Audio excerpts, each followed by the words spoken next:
در میان حلقه های المپیک، کشتی در المپیک ماندنی شد. ممنون از همراهی شما. شب خوش. خداحافظ.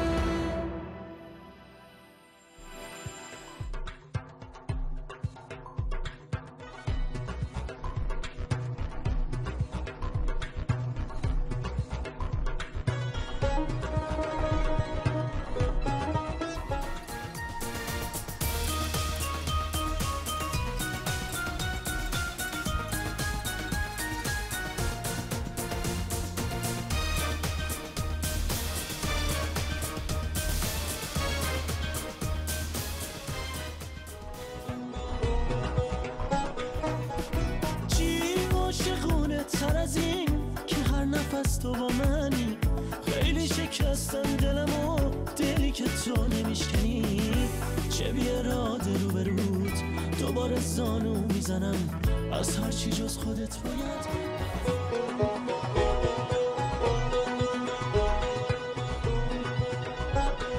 شبکه تهران، شبکه پایتخت. شبکه تهران، شبکه پایتخت تقدیم می کند بزرگترین نظرسنجی ماندگارترین ترانه‌های تیتراژهای تلویزیونی در ساعت 25. منو از این هزان هوا توی، نفس توی، واسه دلتنگیای تو که فاصله افتاده، چشم بسته رفتی، من از عشق بارون به دریا زدم، نه این که عاشقی حال خوشی نیست، نهی بر سرم.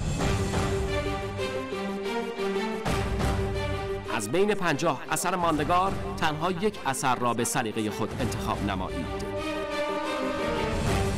فقط کافی است عدد تیتراژ مورد نظر خود را به 10725 ارسال نمایید. ساعت خود را با ما تنظیم کنید. ساعت 25. ساعت 25 شب.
انتخاب خیلی از آنها نه فقط خانه و آشپزخانه است، نه کارمندی و نه گذران وقت در میهمانی‌های خانوادگی و دوستانه. کم نیستند زنانی که در جوانی و نوجوانی سودای انجام دادن کارهای عجیب و غریبی به سر داشتند و حالا در سطوح مختلف اجتماع مشغول به کارند. خلبانی، قصابی، کار با حیوانات وحشی، دریانوردی و حرفه‌های شبیه این دیگر آمال و آرزوی دست نیافتنی برای زنان نیست. اینها همان دخترانی هستند که با امید و انگیزه زندگی را رقم زدند. اینها دختران ایرانی هستند.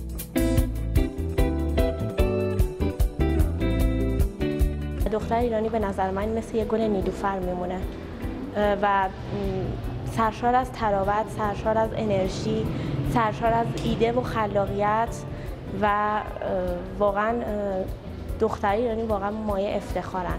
دختر ایرانی با تجربه اینکه یک دختر مسلمونه قطعاً باید اون خصوصیات دینش، مذهبش روی عقایدش، تفکراتش تاثیر مستقیم بذاره. دختر ایرانی هر کاری که بخواد میتونه بکنه، تمام تلاش رو میکنه که به جای بالا برسه. روزی که در تقویم به نام آنها نوشته شده تنها بهانه است برای مرور کارنامه درخشان دختران ایرانی، دخترانی که در عرصه‌های مختلف فرهنگی، هنری، ورزشی و علمی همیشه خوش درخشیدند. آنها که در دور افتاده ترین روستاهای این سرزمین هم زندگی را بلدند و از هجاهای بلندش نغمه‌ای به یاد ماندنی ساختند.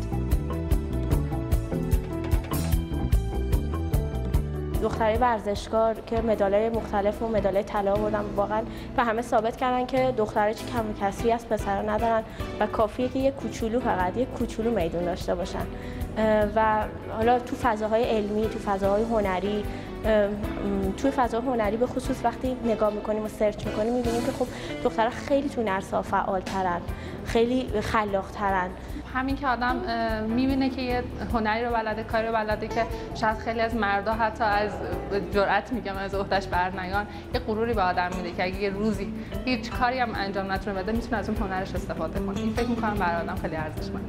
خب اول باید بدونه که دوست داره تو چه رشته‌ای فعالیت داشته باشه، اون هنر اصلی که بهش خیلی دوستش داره رو اول پیدا کنه، بعد دنبال مراکزش بگرده، از کجا میتونه اون کلاسایی که دوست داره رو بره.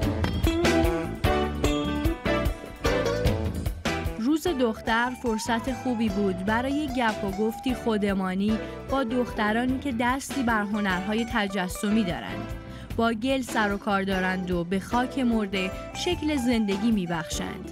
این آدم‌ها با پشتکار و تلاش حالا دیگر هر کدام حرفی برای گفتن در عرصه سفالگری و هنرهای شبیه به آن دارند. دخترانی که تنها و تنها به تلاش مستمر اندیشیدند.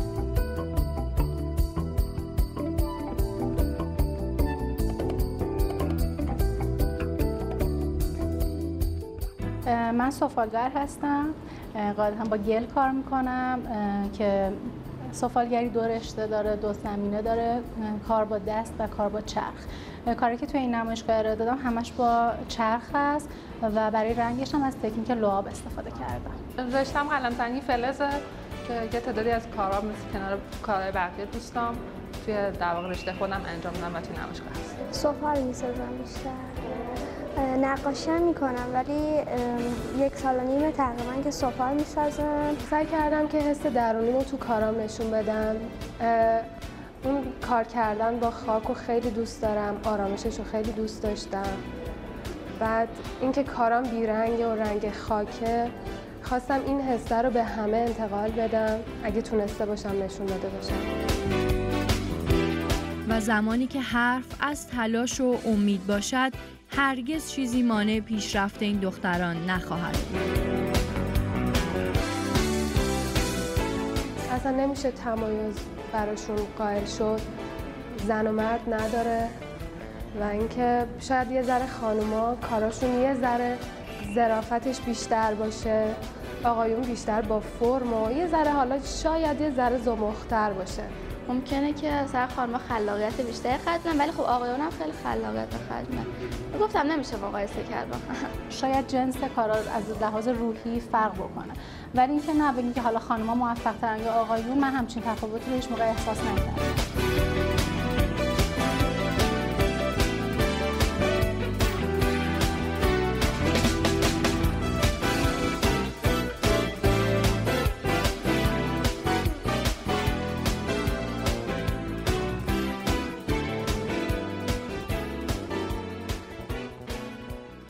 با ما در شهر بمانید.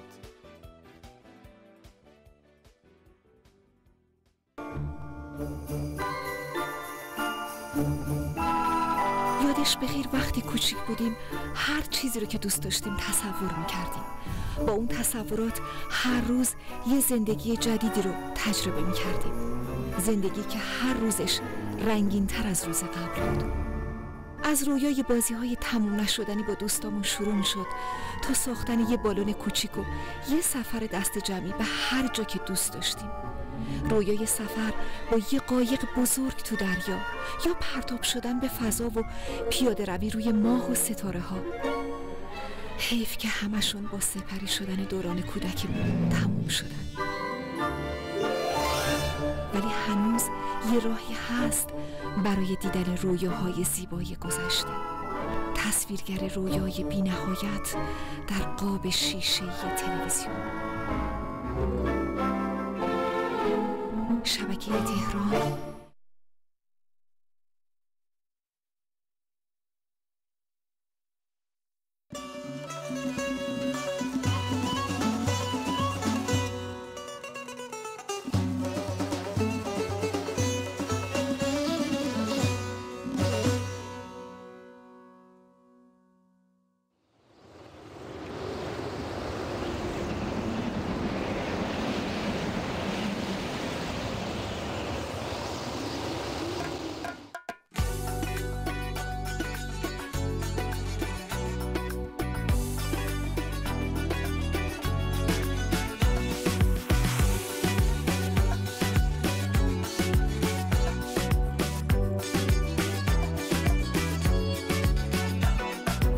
شاید یه روزای دلم بگیره اما دل نمیدم به سختی تموم دنیا.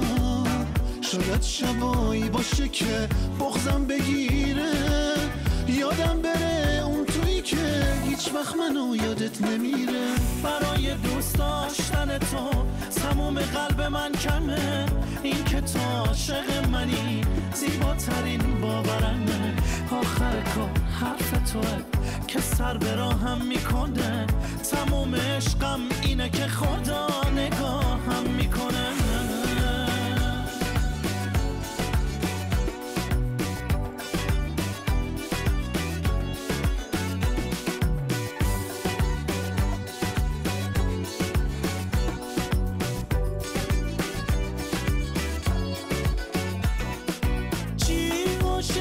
تر از این که هر نفس تو با منی، خیلی شکستم دلمو، دلی که تو نمیشکنی. چه بی اراده رو به رود دوباره زانو میزنم، از هر چی جز خودت باید دست بکشم دل بکنم. برای دوست داشتن تو تموم قلب من کمه، این که تو عاشق منی زیباترین باورمه. آخر کار حرف توه که سر به راهم میکنه، تموم عشقم اینه که خدا نگاهم میکنه.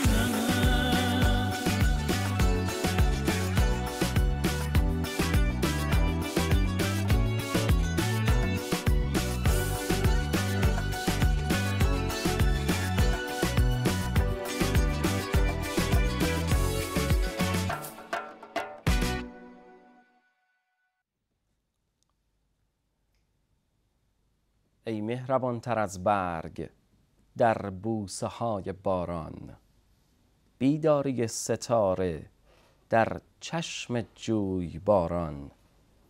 آینه نگاهت پیوند صبح و ساحل، لبخند گاه گاهت صبح ستاره باران.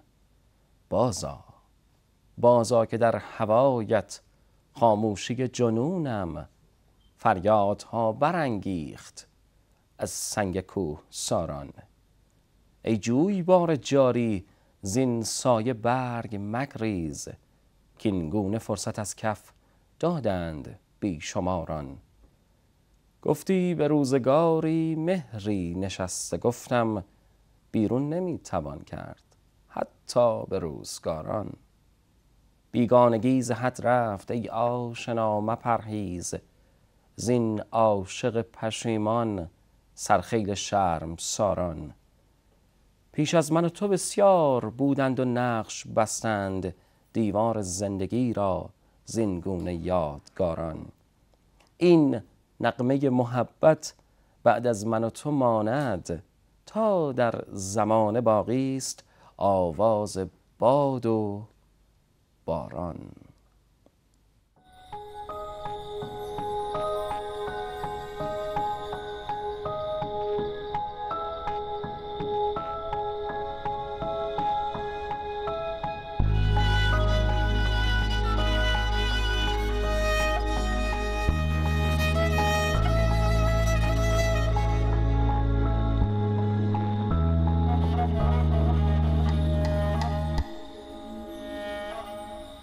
هنوز راه شب از ستاره پره، نفس میکشه قاصدک توی باد. دلم از یقین تو لبریز شد، شب آرامشو به زمین هدیه داد. توی شب نشینی مهتاب و گل، دلم میتپه تا که عاشق بشه. یه حس غریب از ته بی کسی منو سمت ایمان به تو میکشه، منو سمت ایمان به تو میکشه.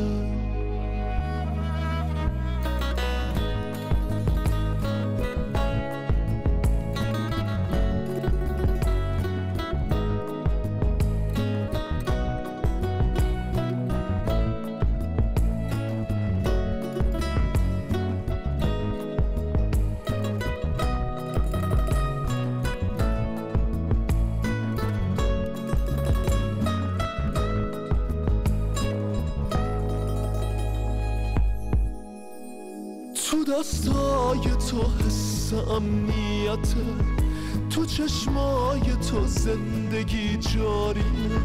چقدر تازه میشم نگاهم کنی، شب روشنم اوج بیداریه، شب روشنم اوج بیداریه.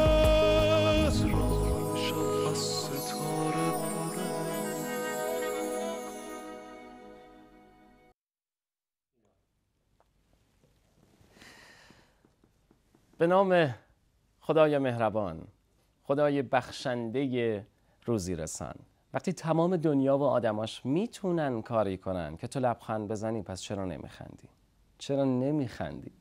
سلام، درود بر شما بینندگان عزیزم و دوستان خوب خودم که بیننده شبکه پایتخت و برنامه ساعت 25 هستند. درود میفرستم به شما خانم آقایان، شب بر شما خوش.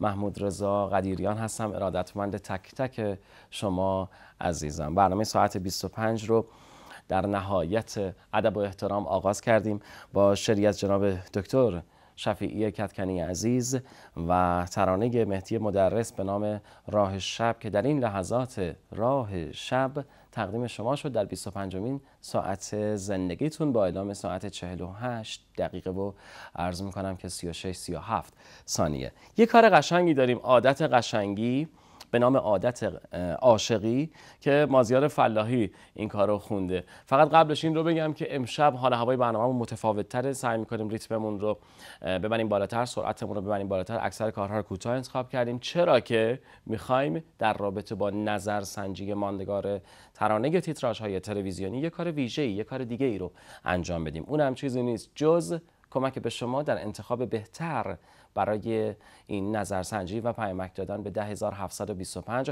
با کارشناسان خوب امشب در خدمتتون خواهیم بود که به وقتش معرفی خواهم کرد. بریم با هم دیگه مازیار فلاحی رو صداشو بشنویم به نام عادت عاشقی.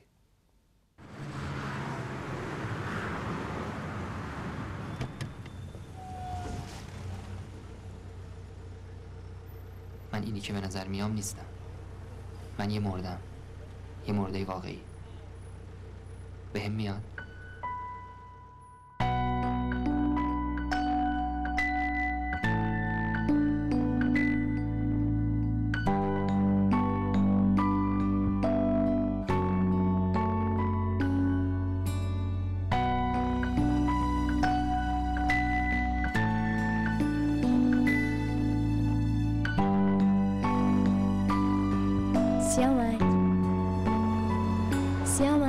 تازه عادت کرده بودم که تو تنهایی بمونم، ولی وقتی تو رو دیدم سلام خوبی؟ دیگه گفتم نمیتونم.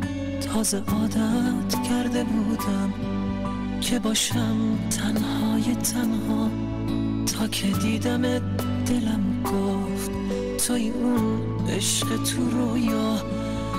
تازه عادت کرده بودم، تازه عادت کرده بودم.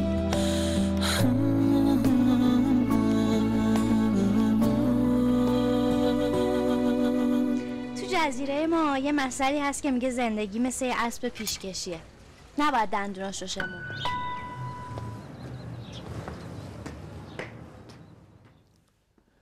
خب بینندگان عزیز و ارجمند، کار کوتاهی بود ولی زیبا بود. صدای مازیار فلاحی که تقدیم شما شد. نظرسنجی ماندگارترین ترانه تیتراژهای تلویزیونی رو خب مدتی چند ماهی است که آغاز کردیم. فاز اول، بخش اول تمام شد. از 100 کاری که در واقع ترانه تیتراژی که انتخاب شده بود از طریق کارشناسان و صاحب نظران اتاق فکر برنامه ساعت 25 شما رأی دادید و در این نظرسنجی شرکت کردید. 50 اثر برتر وارد مرحله دوم شد. این 50 کار بارها در برنامه گفتم واقعا نمیشه یکیش رو انتخاب کرد، چرا که همه اینها زیبا و قشنگ هستن، اما به هر حال میخوایم یک رسم ماندگاری رو انجام بدیم و مدیون در واقع عالم موسیقی این فرهنگ بزرگ و عظیم نشیم، باید به هم دیگه کمک بکنیم. کاری که در واقع کمکی که از سمت ما به شما هست این هستش که اگر تمایل دارید به شما کمکی بکنیم از طریق کارشناسان زبده‌ای که امشب در برنامه ساعت 25 دعوت کردیم که در رابطه با کلیت کار، موسیقی، شعر، ترانه، آهنگسازی، تنظیم کنندگی و غیره، خوانندگی، نظرات این عزیزان رو بدونید و بدونیم و عرض میکنم که نسبت به نظرات این بزرگان، این عزیزان، دوستای خوب خودم، در واقع شما بتونید راحت‌تر و بهتر انتخاب بکنید این نظرسنجی رو و ترانه تیتراژهای تلویزیونی رو، چرا که اسمش رو شده دیگه، داریم میگیم یک نظرسنجی ماندگار و بی سابقه. تا به حال این اتفاق نیفتاده. موسیقی پاپ و سنتی کنار هم در واقع به رقابت نگذاشته بودن. حالا بریم ببینیم که چه اتفاقی میفته. الان بریم یه کار کوتاهی دیگه به نام سهم من، شهاب رمضان عزیز خونده. بریم کار شهاب رو بشنویم، برمیگردیم دیگه من مهمانان عزیز رو معرفی میکنم خدمت. سلام، منصور خان. بله بفرمایید. من مرجانم.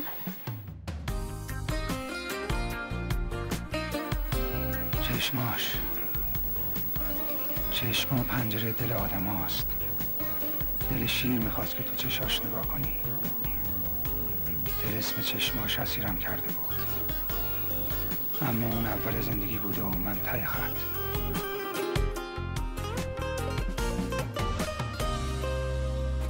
سهم من نیست اون نگاه، مثل رویا تو غباری. تو رو من خیلی میخوامم اما دوستم نداری. من یه تنها با غریبم، تو برام مثل یه خوابی، مثل ماهی واسه من که تو شب‌هام نمیتابی.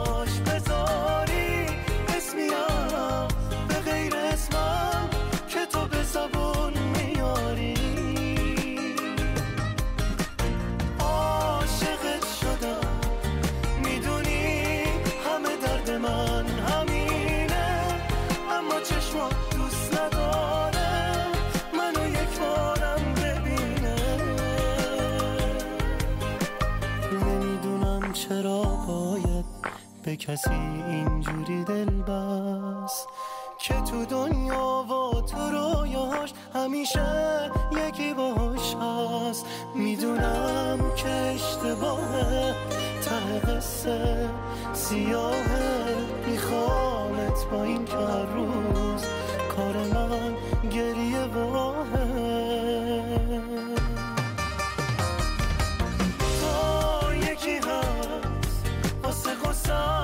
سرشونه هاش بذاری اسمیم به غیر اسمم که تو به زبون میاری.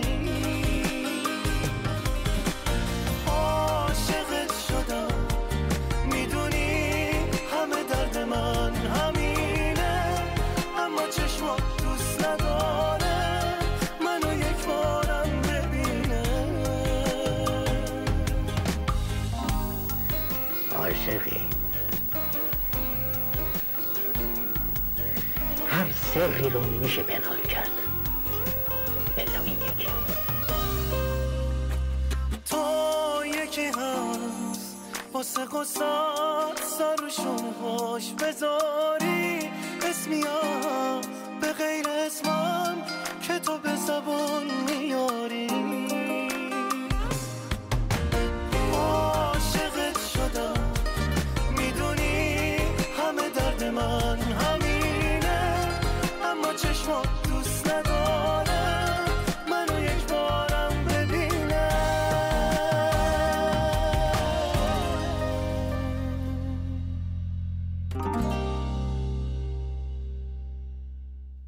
خب خانم ها آقایان، شب بر شما خوش. خیلی متشکرم که میون همه شبکه‌های تلویزیونی، کانال‌های تلویزیونی، شبکه پایتخت تهران، شبکه 5 سیم جمهوری اسلامی ایران و برنامه ساعت 25 رو انتخاب کردین و تماشا می‌کنین. شهاب رمضان صدای قشنگش رو شنیدید به نام سهم من. امیدوارم سهم شما، من شما از زندگی ایدئال و خوب باشه. اما معرفی میهمانان عزیزم در رابطه با ترانه تیتراژ هایی که شما باید بهش رأی بدید و در نظرسنجی 10725 شرکت کنید، اگر تا به حال این اتفاق نیفتاده و هنوز به دوستان خودتون نگفتید که در این نظرسنجی شرکت بکنن، خواستیم به کمکی به شما بکنیم.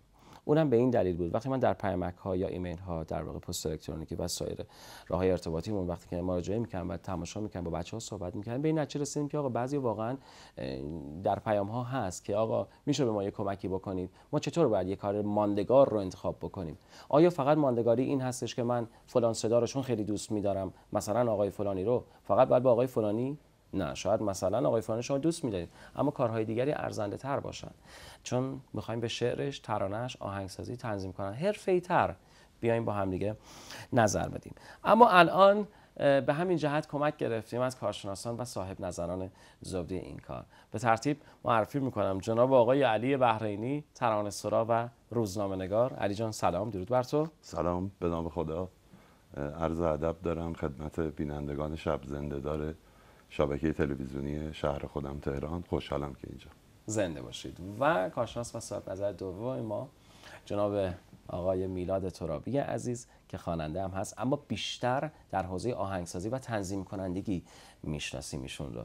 میلاد جان سلام، درود بر تو، خوش اومدید. منم سلام عرض میکنم خدمت همه هموطنان عزیزم و شبتون بخیر تا اینجا و این ساعت از شب. خیلی متشکرم که دعوت ما رو قبول کردید علی جان. میلاد جان ممنونم. عرض میکنم که دیگه در رابطه با اینکه بخوایم یک گفتگویی رو مانند شب‌های گذشته با میهمانان داشته باشیم، میگه این کارو نمی‌کنیم چرا که هر دو این عزیزان معرف حضور شما هستن و در برنامه‌هایی که مستند بود باشون گفتگو کردیم و با چهرهشون و اشعارشون و صداشون و کارشون کلا آشنا هستید.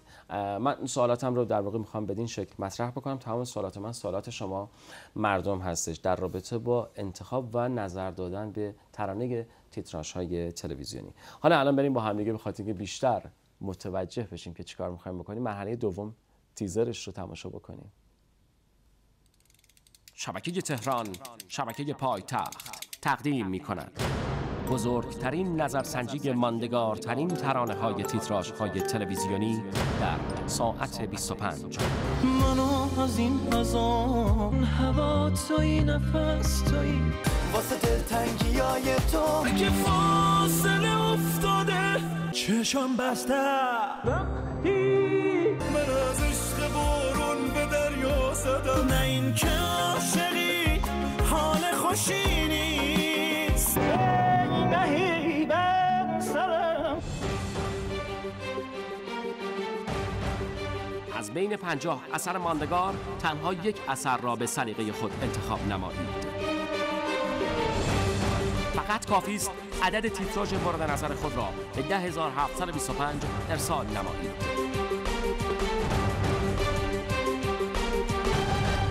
ساعت خود را با ما تنظیم کنید. ساعت 25. ساعت 25 شب.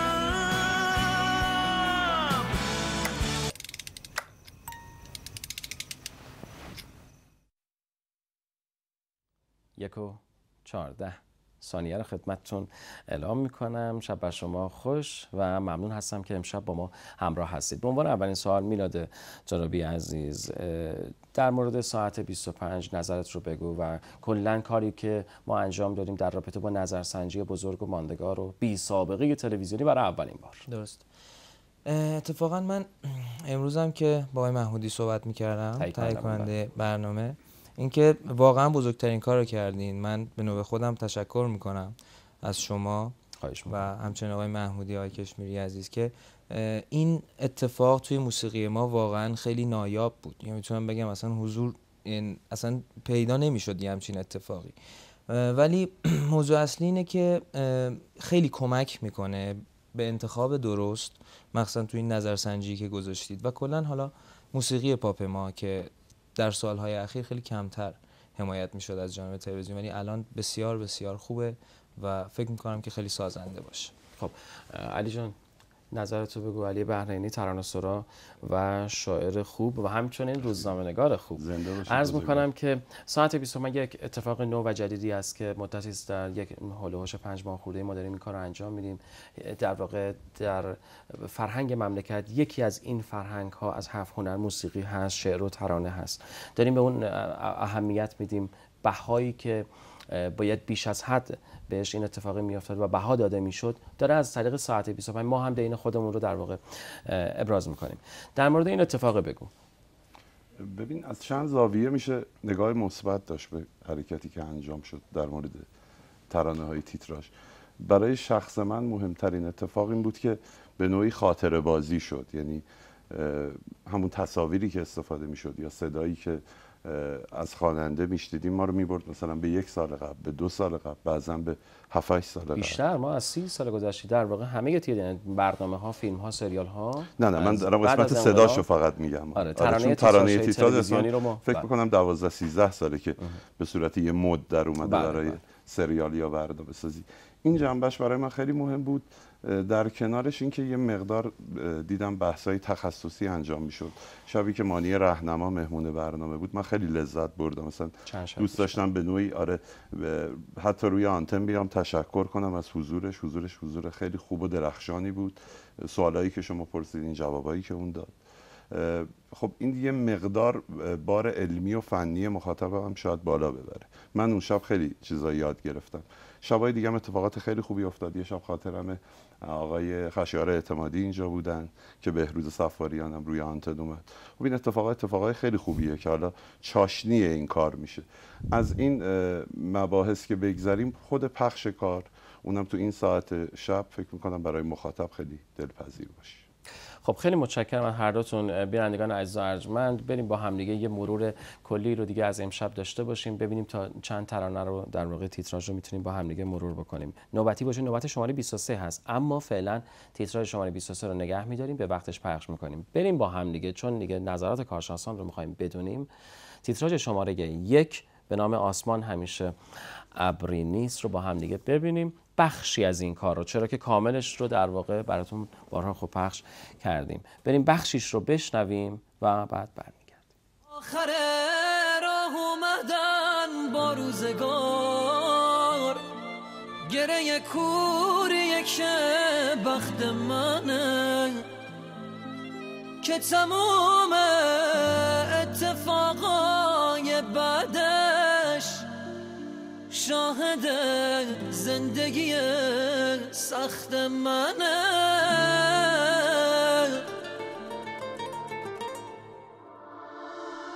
شاید این زخمی که از تو خوردم و از حرارتش زبون نمیکشم، یا تموم بی کسی هم و همش فقط از دست زمان نمیکشم.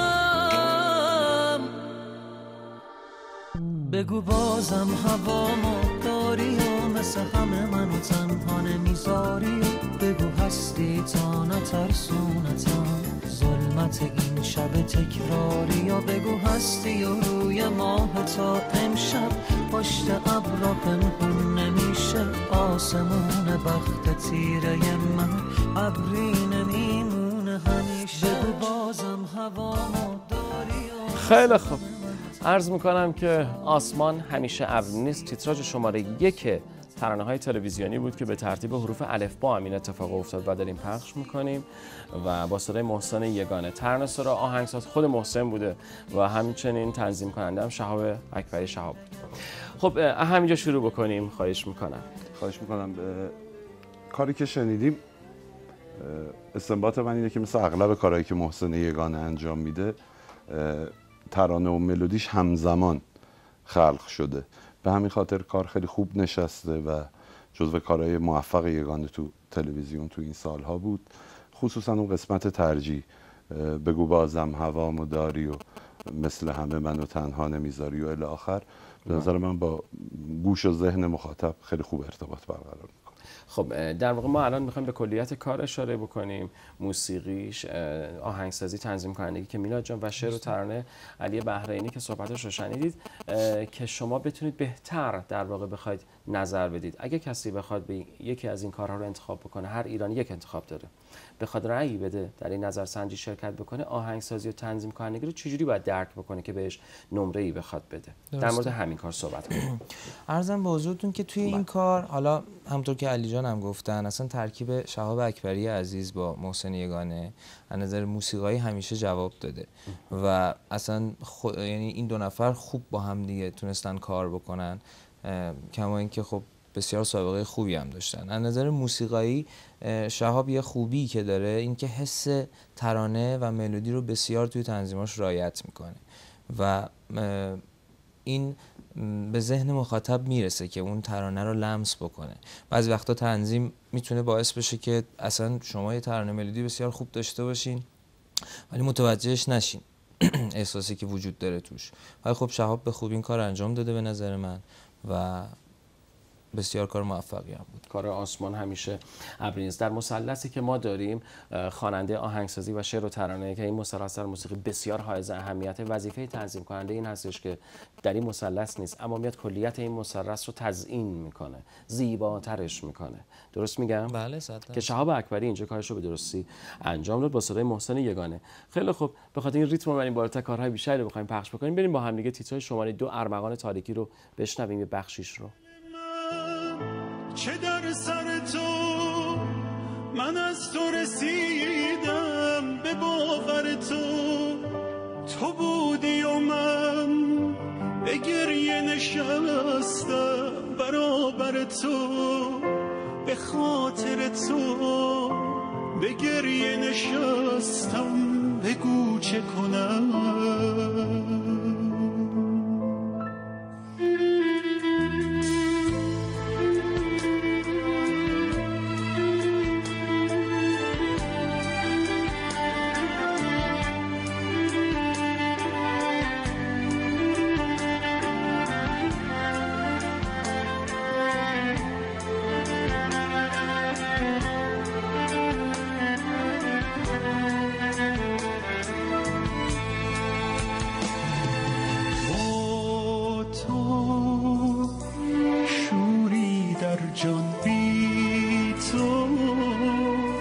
جانی ویران از این زخم پنهان میمیرم،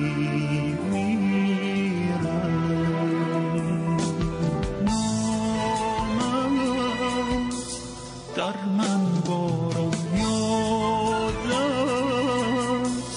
در دل توفان با تو امشب پایان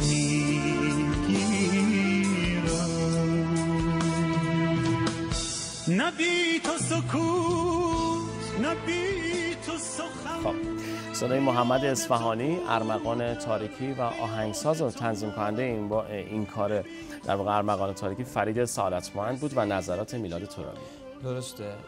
آقای سعادت، من با اینکه خیلی حضور پررنگی تو مارکت موسیقی ندارم ولی فکر می‌کنم از عهده این کار به خوبی برآمدم و حسی که توی این ملودی وجود داره دقیقاً جای صدای آقای اصفهانی هست و خب جاشون هم که بی‌نظیره.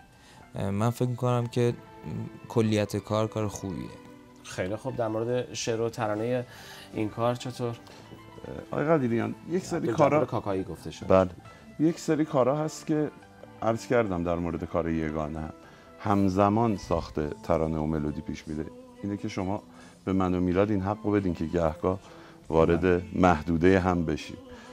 به نظر من کاری که آقای کاکایی نوشتن بسیار متناسب با فضای ملودی، بسیار متناسب با قصه سریال ارمغان تاریکی و بسیار متناسب با صدای آقای اصفهانی است. فکر میکنم چون چندمین تجربه همکاری مشترک این دو نفرم بوده کار انقدر خوب به ثمر نشسته. در واقع وقتی که ما میخوایم به یک کاری نظر بدیم حتی باید به اینم توجه بکنیم، حالا من نوعی که وقتی که دارم این شعر رو میشنوم یا این ملودی رو میشنوم، وقتی خود کلیت قصه ارمغان تاریکی اون مجموعه اون سریال رو در واقع اونم من باید در واقع باید به من کمک بکنه. آره متناسب با سریال باشه. ولی یه اتفاقی میفته. درسته. ببین یه موقع اصلا قراره که آدم آلوده به قصه سریال نشه. بله. خب اون موقع شما میتونی خارج از اثر تصور کنی، اما کلمات، چیدمان کلمات توی تیتراژ شاید در همون مثلا یکی دو مصرع اول ثابت بکنه که ترانه‌سرا میخواسته وارد قلمرو قصه داستان بشه یا نه. اگه وارد قلمرو شده دیگه موظفه که خوب پوشش بده داستان سریال، ولی بعضا کارهایی اتفاقا باید واردم بشه. یعنی ترانه‌سرا موظفه که در رابطه با اون سریال شعر بگه. این وظیفه رو کارگردان تعیین میکنه دیگه. آره. بعد پایان هر قسمت یک سریال شاید مثلا این اقتضا رو به وجود بیاره که شما مرتبط نوشته باشی، یا شاید مثلا یکی از کارهایی که دیدم تو لیست نیست و بعد دلیل موجهی هم براش وجود داشت، کار ارث بابام بود، کاری که آقای رضا صادقی خونده بود با ترانه معروف نرو. این کار خب هیچ ربطی به مضمون سریال نداشت و بعدم تو آلبوم رضا صادقی اصلا در یک شکل دیگه ای منتشر شد. اون مرتبط با قصه و فضای سریال نبود، اما کاری بود که خیلی خوب جواب داد و به ثمر نشست. خب ازت متشکرم. بینندگان عزیز ارجمند، صحبت‌های علی بهرینی، ترانه‌سرا و شاعر، و میلاد ترابی، آهنگساز، تنظیم کننده و خواننده رو داریم میشنویم در رابطه با نظرسنجی ترانه‌های تیتراژهای تلویزیونی. به خاطر اینکه خسته نشید بریم با هم دیگه شماره 23 به ترتیب حروف الفبا که تا 22 رو تا دیشب در این چند شهر پخش کردیم. الان بریم تیتراژ شماره 23 رو نگاه بکنیم. زندگی با تحصیلات عالی با صدای محسن چاوشی.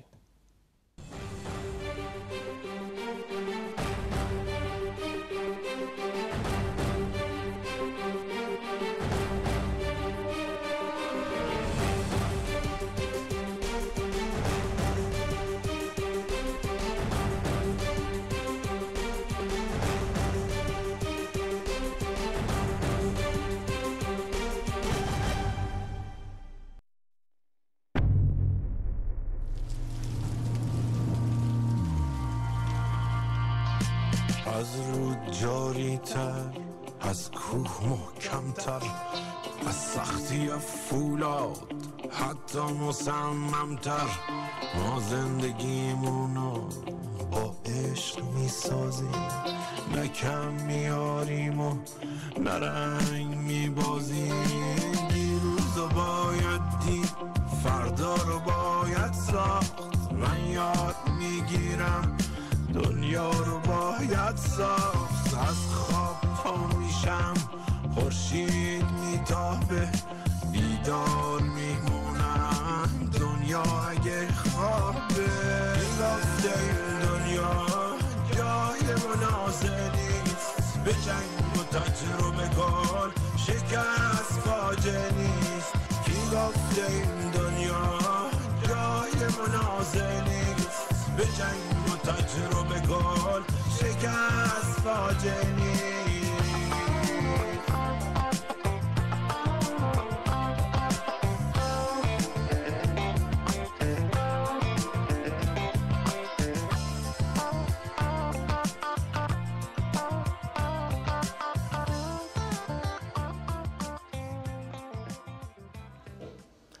تیتراژ شماره 23 زندگی با تحصیلات عالی، صدای محسن چاوشی. تاک بک باز صدای اتاق فرمان ما داریم.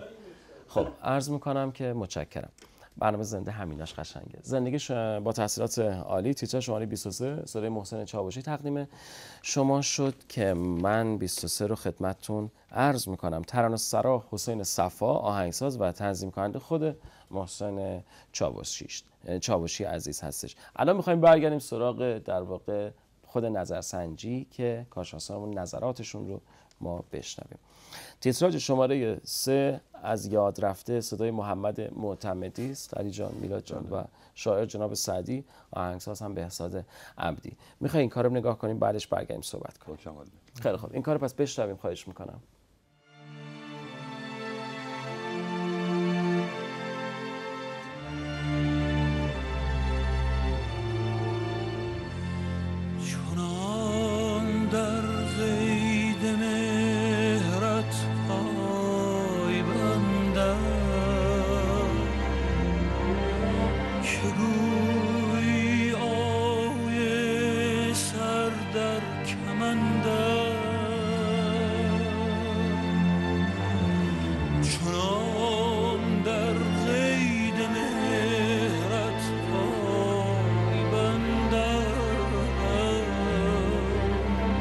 که گویی آی سر در کمندم،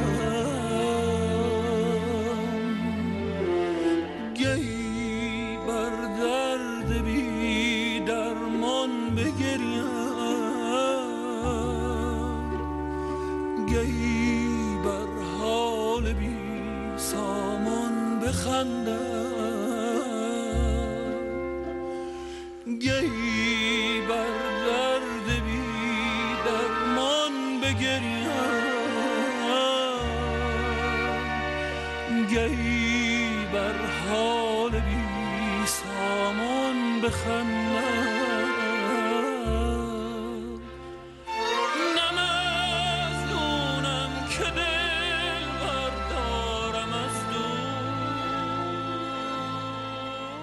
بله، خیلی متشکرم که با ما همراه هستید. تیتراژ شماره 3 میلاد عزیزم از یاد رفته بود محمد معتمدی، آهنگساز بهزاد عبدی و شاعر هم که سعدی بودش. خب علی جان با شما شروع کنیم. خواهش میکنم. زنده باشید. در رابطه با شعر، ترانه این کار، انتخاب شعر برای سریال از یاد رفته که احتمالاً مضمونش رو اغلب بیننده ها میدونن چون بارها بازپخش شد، از جمله آخرین بار در شبکه آی فیلم، خیلی متناسبه با قصه. یعنی خیلی آقای عبدی کار خوب انتخاب کرده، کاملا فضای ذهنی سریال رو در مخاطب زنده میکنه حالا که مدتی از پخشش گذشته.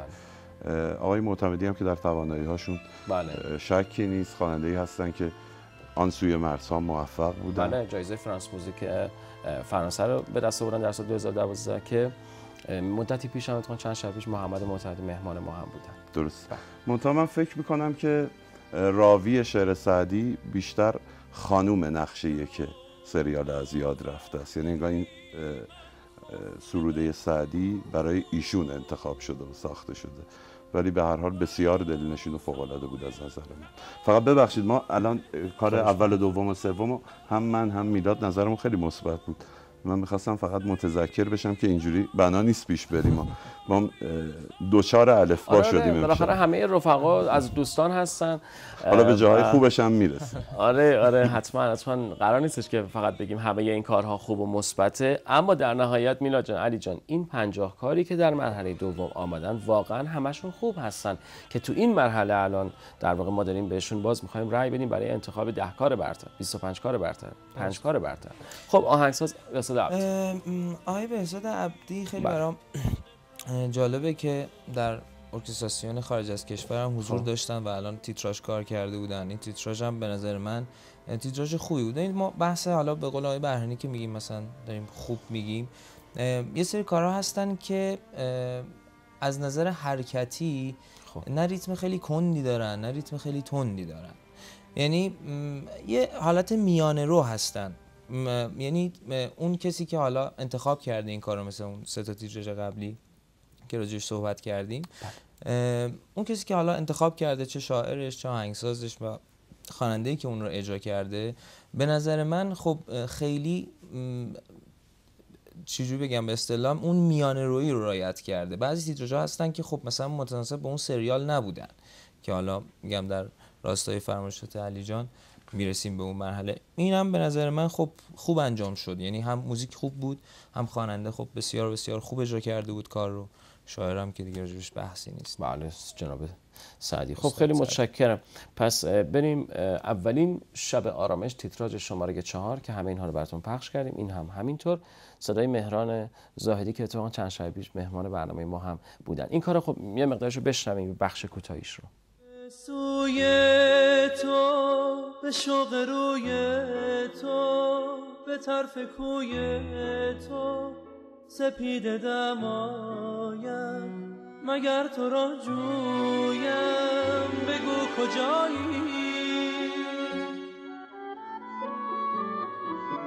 نشان تو گه از زمین گاهی ز آسمان جویم، ببین چه بی پروا ره تو می پویم بگو کجایی.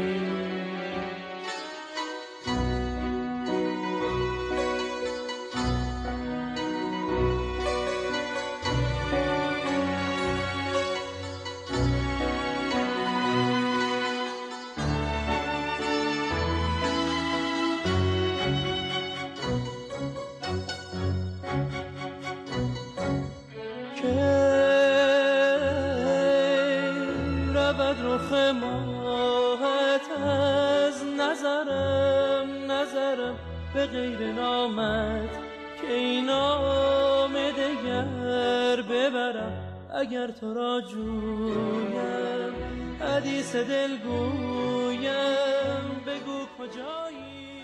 بله مهران زاهدی قشنگ خونده درسته؟ حالا اولین شب آرامش با صدای مهران زاهدی، شاعر عبدالله الفت که حالا صحبت‌های علی بحرینی. این کار بازخونی بود، بازخونی یکی از کارهای کوروش سرهنگزاده. بله تصور میکنم مهران زاهدی بعد از چند تا کار بگیرش که به صورت مستقل نمیخوند قطعاتو، تو این کار کامل تواناییاشو به عنوان خواننده به قول سینمایی یا رول یک به رخ کشید. کار بسیار دلچسب و دلنشین بود. عبدالله الفت هم که شعرش رو معانی شعر متناسب با فضای اون کار بود. اولین شب در تو قاعدتا نه دیگه، چون این کار بود سالها بعد ساخته شد. نه به عبارتی کشفش کردن. نه ببین این کار کشف شد و دیدن که این ترانه‌ای که موجوده وقتی بازخونی بشه متناسبه و فوق‌العاده به عنوان یه قطعه مستقل هم خیلی خوب عمل میکنه. خب آهنگسازیش چطور؟ مجید وفادار بوده، تنظیم مجدد حمید رضا سعدی. من اتفاقا می‌خواستم اینو بگم، بعضی کارها تو بازخونی یه تجدید خاطره‌ای میشه و خودشونو باز بهتر نشون میدن و باعث میشه یادآوری بشه. این کار خب همونطور که آقای بحرینی فرمودن به نظر من خوب اجرا شده بود. البته تنظیم کننده توی این بازخونی، یعنی کارهایی که مثلا بازخونی قراره بشه، خیلی به نظر من کار سختی و انجام نمیده. خب یه کاری هست که خب کاملا همه چیزش مشخصه، هیچ خلاقیتی نیاز نیست دادم مثلا همون رو باید چفت و بستش دیگه یه تزیین بکنه. حالا از نظر کوالیتی به روز مثلا بگه، بخاطر همین خیلی نظر خاصی راجع به تنظیمش نمیشه داد، ولی خب آهنگ بسیار بسیار زیباییه دیگه. جای کوالیتی هم بگو کیفیت. خیلی خوب، عرض میکنم خدمت شما بینندگان عزیز، به خاطر اینکه با خود علی بحرینی شعر و ترانش آشنا بشید که هستید و آهنگسازی و تنظیم خود میلاد ترابی، بریم یکی از کارهای محمد علیزاده رو با هم بشنویم که هر سه این عزیزان با هم کار کردن. ترانه‌ای به نام جز تو.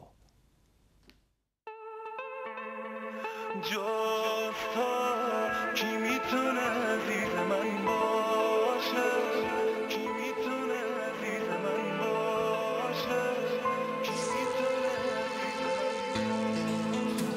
این همه چمدون برای چی گرفتی با اون خونه فسقلیمون؟ حالا صبر کن بعدا ازش رو میفهمی. این چمدونا رو خالی میبریم، اما تو جزیره یه آدم عشق توشو پر میکنه و برمیگرده.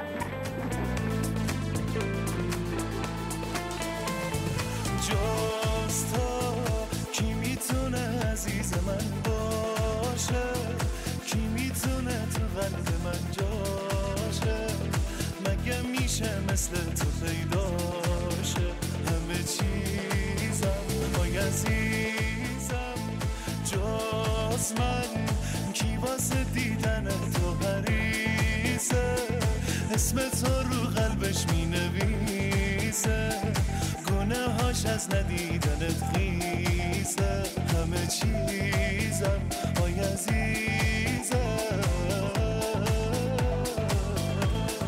تو نباشی بیقرارم، بد میبینم بد میارم، بی تو من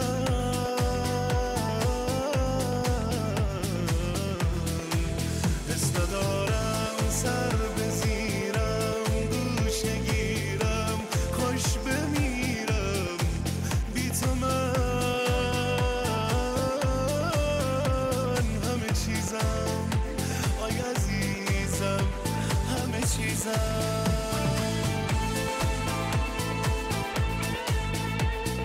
ما آدما همیشه تو سفریم، اصلا زندگی خودش یه سفره، از تولدش تا مرگش، منتها مقصدش مشخصه.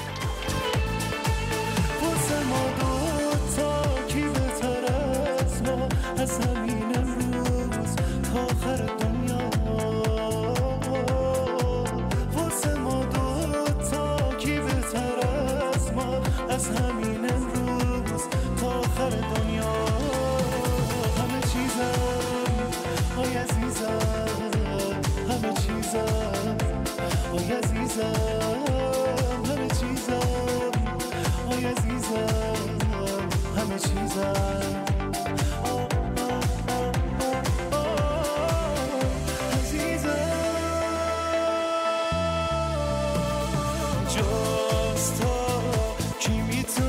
عزیز من باشه کی میتونه تو قلب من جاشه مگه میشه مثل تو پیداشه همه چیزم آی عزیزم جز من کی واسه دیدن تو حریصه اسم تو رو قلبش مینویسه گناهاش از ندیدنت خیسه همه چیزم آی عزیزم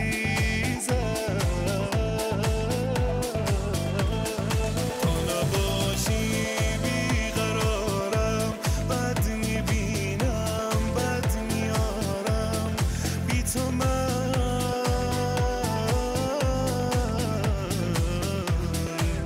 حس ندارم سر بزیرم گوشه گیرم خوش بمیرم بی تو من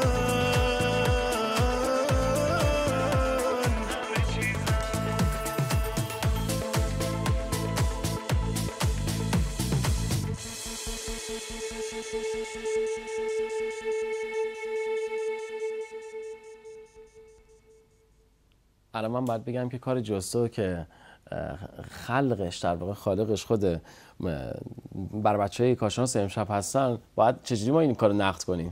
بگیم آهنگسازیشو نقد کنیم یا شعرشو نقد کنیم؟ از ما نخواهیم دیگه. ما کارهای قابل نقد خیلی داریم فکر کنم بی خود کمتر قابلیت نقد به معنی منفیش داشته باشه. خیلی خوب، سایر دوستانم میاریم که شما رو نقد کنن. عرض می‌کنم که محمد علیزاده به درستی و زیبایی این کار رو اجرا کردن و شعر و ترانه علی بحرینی و همینطور آهنگسازی و تنظیم میلاد ترابی که مهمانان بنده در ساعت 25 امشب هستن. خب این از کار جستو. برگردیم سراغ نظرسنجی و به دلیل اینکه شما مردم بهتر بتونید انتخاب بکنید و رأی بدین به 10725 بریم با هم دیگه یه بخش کوتاهی رو، یه چند ثانیه‌ایش رو با ما اینجا برنامه تلویزیونی که مال شاهک پایتخت شاهک تهران هم هست، شاهک خودمون، با ما اینجا رو بریم ببینیم با صدای فرزاد فرزین که تهیه کنندش خود تهیه کننده ساعت 25 جناب محمودی بودن، الان دیگه نیستن، ولی به سفارش این شخص جناب محمودی در واقع ترانه این کار کلا شکل گرفت و ساخته شد. بشنویم با همین کارو.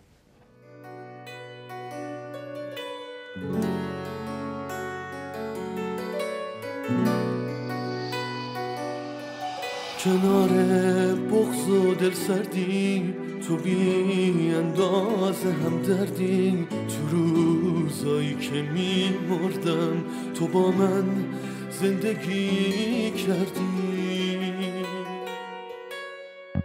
تو از حرفام رنجیدی ولی حالم رو فهمیدی، تو اوج حقم بودم به من لبخند بخشیدی، یه عمر فکر دریامو تو این مرداب سرگردون، بهت رویامو میسپارم بهم دریا رو برگردون.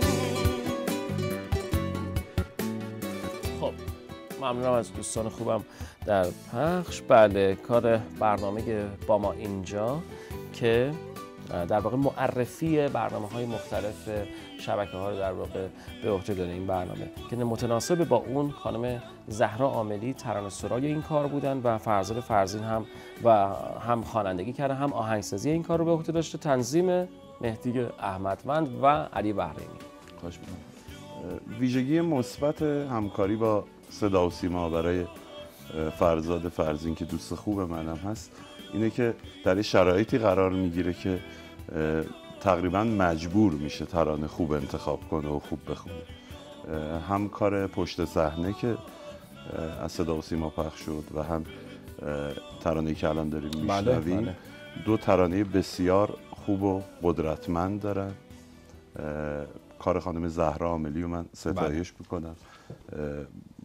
در تک تک مصرع‌های ترانه احساس میکنم انسجام وجود داشت و خیلی خوب تونسته بود بیان تفکر ایشونو انجام بده و بیننده لذت ببره از شنیدنش. فکر میکنم جزو کارهای مؤدب و مؤثر فرزاد فرزین. ترانه این خانم زهرا عاملی در واقع گفتن متناسب با فضا و خوب بوده کلا. خیلی خوب بود، خیلی خوب بود و همه چیز با نظم و ترتیب انجام شده بود و عملا ترانه باعث شد که همه چیز آهنگ درست پیش بره.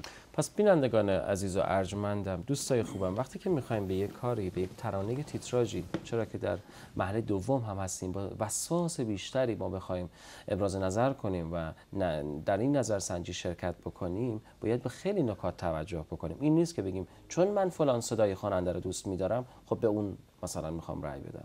شاید این هم باشه، اما می توانید به مسائل و نکات دیگه‌ای هم که خیلی حائز اهمیت هستش در واقع تمرکز بیشتری داشته باشه. حالا بریم سراغ میلاد ترابی و در مورد خوانندگی فرزاد فرزین و آهنگسازی هم که به عهده خودش بود. درست.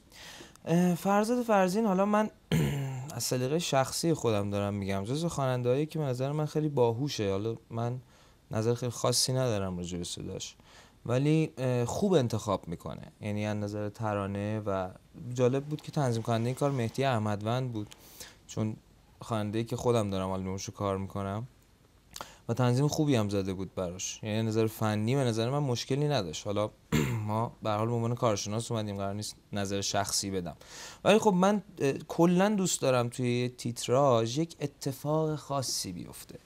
یعنی این نباشه که مثلا حالا یه سری کارها مثلا تولید میشه، اینم کار به نظر من کار معمولیه. یعنی یه کار آلبومی که یه خواننده، یک آهنگسازی تو یک آلبوم میخواد ارائه بده با کاری که برای تیتراژ سفارشی هست، متناسب با فضای این برنامه و یه خاص‌تری. آره یه ذره فضای خاص‌تری. مثلا من امسال تیتراژ خروس رو کار کردم، هوا تو کردم رو با محمد علیزاده، نسبت به خود محمد و کارهای خودش یه ذره متفاوت‌تر بود. حالا نظر فضایی من توی تیتراژ دوست دارم که مثلا فرزاد فرزین تو آلبوم خودش تو این سبک کار به نظر من بسیار ترک داره و دوست دارم که یه ذره متفاوت‌تر کار کنن بچه‌ها. حالا ولی از نظر فنی خب نه، مشکلی که نداره. خب فرزاد خیلی خواننده جوستیه، خوب میخونه، خوب اجرا میکنه، بسیارم باهوش، انتخاباش هم درسته، هم توی تنظیم کننده، هم آهنگایی که حالا خودش کار میکنه یا آهنگایی که از بچه‌ها میگیره. ولی در کل من دنبال اون اتفاقا بوده، تیتراژ یه برنامه‌ای بوده که معرفی برنامه‌های دیگر هستش. انتظار این میرفتش که پس باید کار خاص‌تری رو ما شاهد می‌بودیم. به نظر من اگر اینجوری می‌بود خیلی بهتر می‌شد. خب نظرات میلاد ترابی و علی بهرنی داریم با هم دیگه میشنویم. بریم با هم دیگه گوشه‌ای از کار برای آخرین بار با صدای احسان خواجه امیری رو بشنویم، یه بخشیش رو.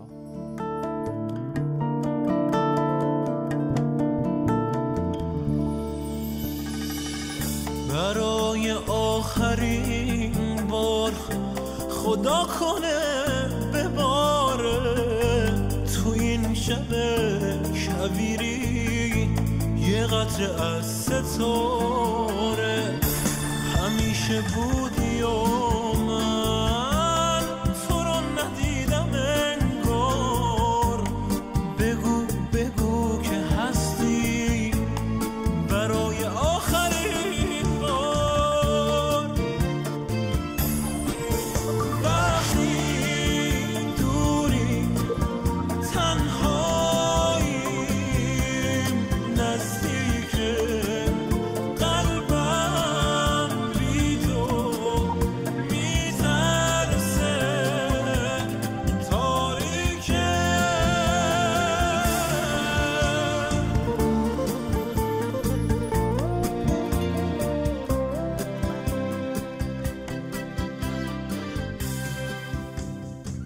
به به، تصاویر شب و سکوت و ستاره با سیاه مشق هوشنگ ابتهاج عزیز هی الف سایه تدوین شد و کار قشنگ بود. برنامه زنده و مستقیم ساعت 25 شنونده هستید. برای آخرین بار صدای احسان خواجه امیری و ترانه‌سرا افشین یداللهی بود. علی جان، یه اتفاق بسیار مهم برای احسان خواجه امیری خوندن این کار بود.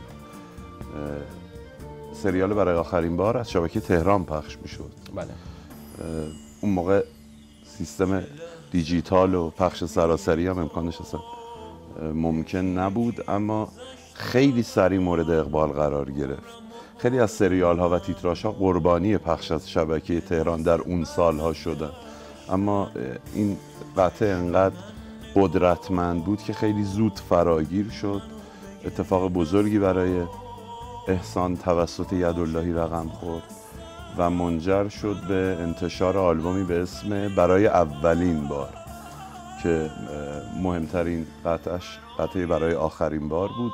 از اون زمان فکر میکنم که احسان اصلا وارد یه دوران جدیدی تو زندگی حرفه‌ای خودش شد، دورانی که تو سن 21-22 سالگی فکر میکنم آغاز شد. دیگه ماشاءالله موندهش تا الان و همینطور داره باز هم به خوبی پیش میره. بچه‌ها آرزوی موفقیت میکنم. خب در مورد آهنگسازی این کار که به عهده خود احسان هم درست. یه چیزی رو در راستای صحبت آقای بحرینی بگم. احسان به همین دلیل، یعنی یکی از دلایل این که من این حرف رو میخوام بزنم همین سن و سالشه.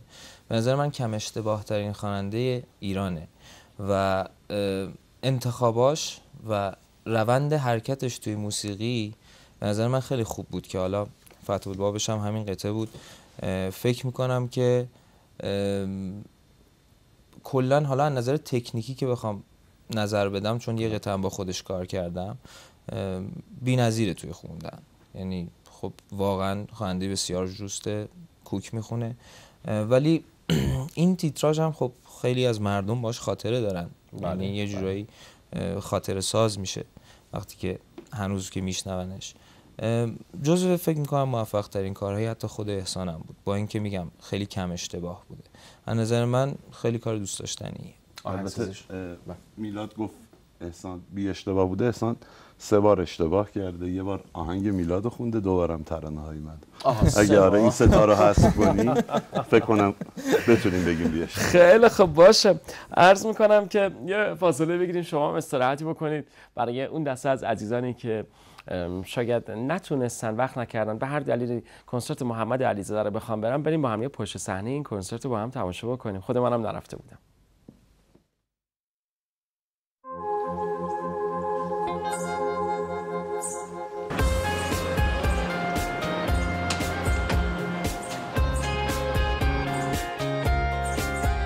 بیا بچه ببخشید.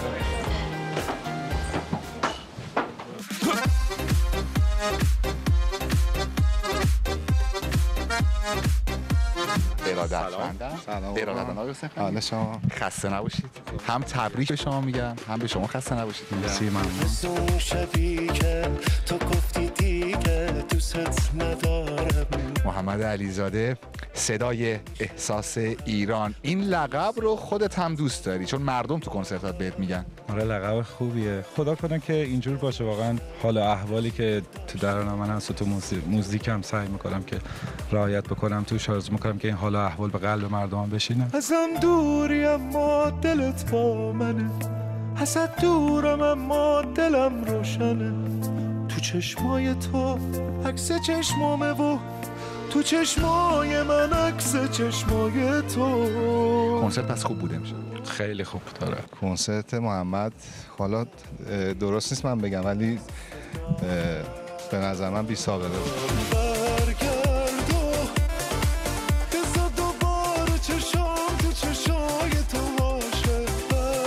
امیر شب بخیر. شب شما هم بخیر. خسته نباشید. قربون شما. تعجب کردی آره من خودم تعجب کردم الان. امیر کنسرت خوب بود؟ عالی. چند تا قطعه اجرا کردی؟ فکر کنم 12 تا. خودت بین قطعاتی که محمد امشب اجرا کرد کدوم قطعه رو بیشتر دوست داشتی؟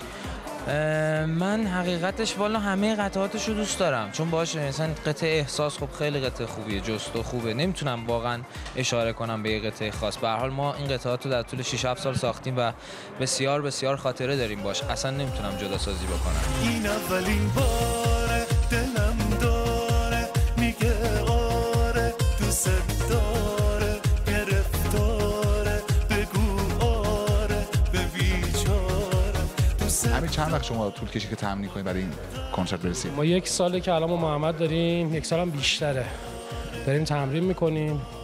ارکستر چند تا از نفرات عوض شده، ولی الان ترکیبی که الان هستش فکر کنم حدود 7 ماهه. بندتون چند نفره؟ بندمون 10 نفر. نه اینکه حالا رفیقت باشه، ایرادی نداشت کنسرت امشب؟ نه اصلا. محمد خوب، محمد عالیه، همیشه عالی. کلی قطعاتی هم که با تو کار کرد محمد تو این کنسرت خون دیگه. آره دقیقاً. همه دنیاست اون بره و ترک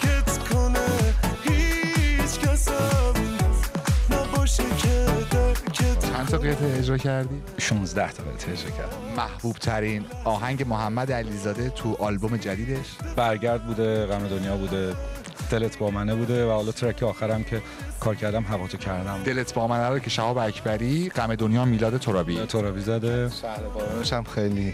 آقا شهر بارونو که همه خاطره دارن محمد تو کنسرتاش خاطره دارن و واقعا وقتی ایشون اجرا میکنه یه حسی اصلا توی سالن یه حس خاصی هست. من از عشق بارون به دریا زدم، به بارون و به آسمون دمتیم، چه مهمونی باش و گوی شده تو این لحظه هایی که صبح. کنسرت 9 شهریور که برگزار شد، کنسرت بعدی چه تاریخیه؟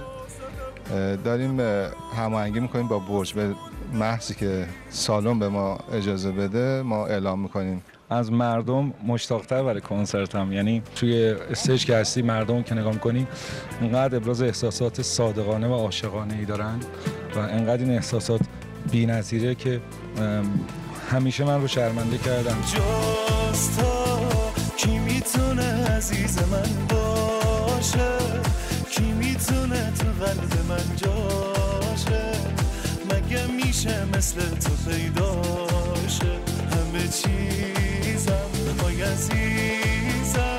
آماده‌ای برای آلبوم جدید؟ انشالله دیگه نشستم دارم کاراشو انجام میدم. آره انشالله. میلاد جان ترابی هم که هست کماکان. ترابی که دیگه یار قار منه همیشه.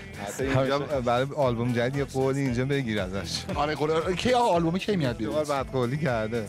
نه بعد ماه رمضان شعرها رو به ما بده که فعلا یه خورده بعد قولی انجام بده دیگه. نه واقعا درگیر اجرا بودیم. حالا باورت نمیشه الان بعد فکر نمی‌کردم اینقدر اجرا تعداد اجرا زیاد باشه. خدا رو شکر. آلبوم جدید رو جلوی بیننده‌های شبکه تهران ساعت 25 آقای حسین خانی قول بده سریع الان ما اینجا دیگه. آقای حسین خانی من پس فردا خدمت شما آلبوم خدمتتون میدم. کلا تو مایکروفر میذارم. یه بحثی بود با محمد همیشه داشتیم می‌کردیم، اینی که من و محمد خیلی تو این 7 سال کار کردیم با هم دیگه، اینکه دوست نداریم یه کاری تولید بکنیم که زحماتمون هدر بره، یعنی دوست داریم کارا فکر شده باشه. کاری که گذشته کردم رو بازم بیام تکراری بکنم که خب کار شاقی نکردم. واسه همین اگر دیر به دیر میشه مردم ببخشن منو، به خاطر اینه که واقعا دوست دارم یه کاری باز جدیدتر، ترانه، فضای جدیدتر داشته باشم. ماندگار باشه، ماندگاریش بیشتر باشه. عزیزم چی شده که دلم به دل دیگه دل نمیده، از همه بریده عزیزم، آخه دل تو دل من دیگه نیست مثل تو ندیده، از همه بریده عزیزم. بله خب بینندگان عزیز و ارجمند، پشت صحنه کنسرت محمد علیزاده تقدیم شما شد. برای اون دسته از عزیزانی که مثل خودم یا دعوت نبودن یا به هر حال نتونستن برن، خود علی بحرینی هم ظاهرا نرفته، الان داشت اینجوری به من میگفت. و به علاوه این که تشکر میکنم از حسام ناصری که زحمت تهیه این کار رو به عهده داشتن و گزارشی که اونجا در واقع اتفاق افتاد رقم خورد با حسام ناصری بود که میلاد ترابی هم اونجا حضور داشتن. بیشتر کارهای محمد علیزاده رو خود میلاد ترابی که امشب به عنوان کارشناس داریم ازشون استفاده میکنیم و صحبتاشون رو در تو ترانه تیتراژهای ماندگار تلویزیونی میشنویم با میلاد ترابی بود اکثر کارها به عنوان آهنگساز. خیلی خب آقا الان میخوایم بریم سراغ کار بعدی. الان صحبت خاصی میخوایم انجام بدیم یا اینکه بریم بشنویم و بعد برگردیم؟ این کاری که میخوایم الان بشنویم پروانه، صدای مانی راهنما که هم رفیقمونه، هم چند شب پیش دعوت کرده بودیم ازش. ترانه سرا عبدالجبار کاکایی بوده، آقای بحرینی آهنگساز و تنظیم کننده هم فرید سعادتمند بوده. پس این کار دیگری از فرید سعادتمند هست، چون کار ارمغان تاریکی محمد اصفهانی هم آهنگسازی و تنظیم کننده هم خود آقای فرید سعادتمند بوده. فقط قبل از اینکه پروانه با صدای مانی راهنما رو بخوایم بشنویم، علی جان و میلاد جان، خب خدا رو شکر چند سالی است که اتفاقات خوبی در رابطه با موسیقی رقم خورده. در مورد آینده نه، در مورد فعل همین الان خب کنسرت های خوبی داره برگزار میشه. بخوام به عنوان مثال بگم الان بابک جهانبخش برج میلاد در واقع کار گذاشته، سیروان خسروی تو سالن میلاد که تو نمایشگاه بین المللی تهران این کارها برای تهران بوده. و ستاره قطبی که ویژه بانوان هستش پنجشنبه جمعه در تالار وحدت. به هر حال میخوام بگم که کنسرت سالن عقیلی مثلا چند شب پیش بود، مرتضی پاشایی یک دو هفته پیش بود و خیلی‌ها الان دارن در جنوب کشور، قشم، کیش، شمال، به هر حال در تهران و شهرستان‌ها داره این اتفاق میفته. آینده نه، عرض میکنم در حال حاضر موسیقی رو چه لحاظ شعر، چه لحاظ آهنگسازی و ترانه همشی این رو ما چطور باید ارزیابی کنیم؟ آیا باید بگیم که موسیقی ما داره خوب پیش میره چرا که داریم کنسرت‌های بیشماری رو شاهد هستیم؟ آیا اصلا علت مناسب خوبیه یا اینکه نه؟ چطور این رو ارزیابی میکنید؟ شما ببین یه ظرفیت خیلی زیادی از موسیقی رها شده الان، خدا رو شکر. خب. دو ترس عمده داشتیم برای اینکه به کنسرت‌های انبوه نمی‌رسیدیم، اجراهای زنده فراگیر نمی‌شد در سطح کشور. ترس اولمون به خاطر این بود که تصور می‌کردیم استقبال نمیشه، خیلی کنسرت‌ها رو محدود برگزار می‌کردیم. یک شب برگزاری کنسرت در برج میلاد تهران هم تو هم با ترس و لرز بود. اما وقتی استقبال خیلی خوب صورت گرفت از کنسرت، الان می‌بینیم بسیاری از ایام سال همزمان دو کنسرت، یعنی یکی در نمایشگاه بین‌المللی در سالن میلاد، نه این میلاد، سالن میلاد، یه دونم در برج میلاد همون زمان، باز نه این میلاد، ولی هر کدوم دو سانس، یعنی 4 سانس ظرفیت، مثلا حدود 8000 9000 نفر آدم میشن همزمان در تهران. ترس دوم این بود که ما فکر میکردیم اجرای صحنه‌ای باعث مثلا یک طغیان اجتماعی هم میشه، یه موضع‌گیری های مثلا خیلی شدیدی نسبت بهش انجام میشه. این اتفاق هم نیفتاد، همه چیز مرتب و منظم داره پیش میره.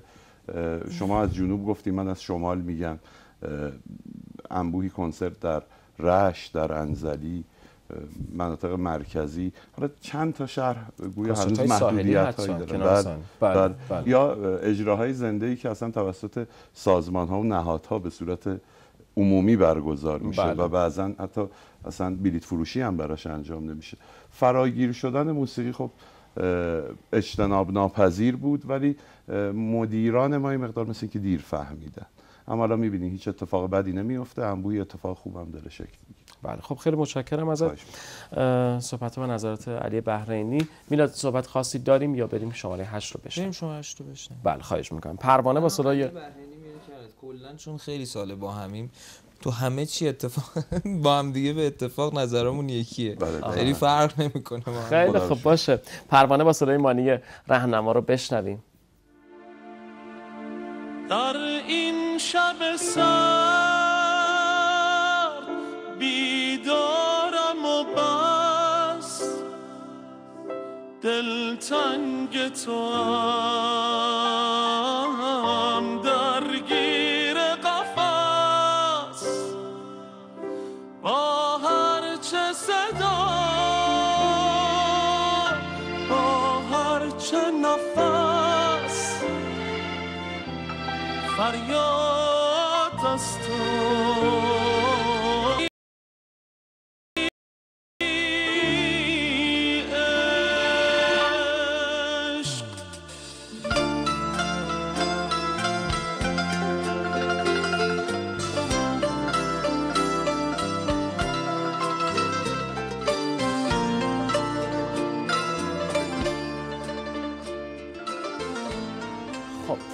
عرض میکنم که صدای مانی رهنما، مجموعه پروانه که این ترانه تیتراژ، صحبت‌های میلاد ترابی رو بشنویم. من در خدمتتونم. میلاد جان خواهش میکنم با شما صحبت کنیم.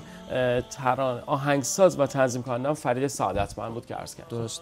ببینید من مانی رهنما بسیار خواننده خوبیه و توی خواننده هامون، حالا بیشتر ما که تو موسیقی پاپ کار میکنیم، یه طیفی هستن که خب هنوز اون استایل قدیمی موسیقیمون رو رعایت میکنن و اون فرم خوندن رو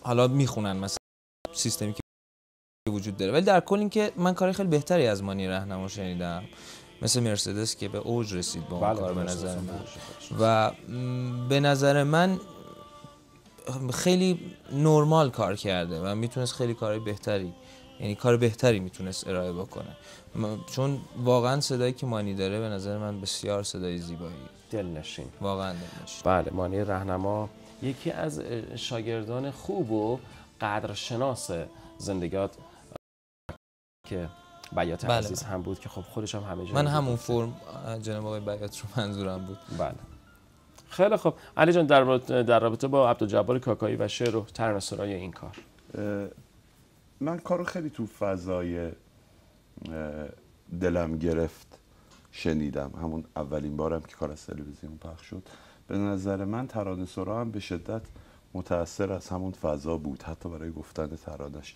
به نوعی میتونم بگم تو ترانه بدل اون کار معروف، مصداقش هم همین قافیه نفس و قفس هست. داره دلم گرفته هم نفس که اینجا به یه تعبیر دیگه ای شده دلتنگ تو هم درگیر قفس، با هر چه صدا با هر چه نفس. به شدت تاثیرپذیره. منم مثل میلاد عقیده دارم که این کار جزو کارهای متوسط مانی رهنماست. مانی خیلی با وسواس کار میخونه، خیلی با وسواس کار انتخاب میکنه، ولی به جرئت میتونم بگم با همین کارهای محدودی که علتش فکر میکنم جزو 15-20 کار اول مانی هم نباشه. خیلی خوب باشه.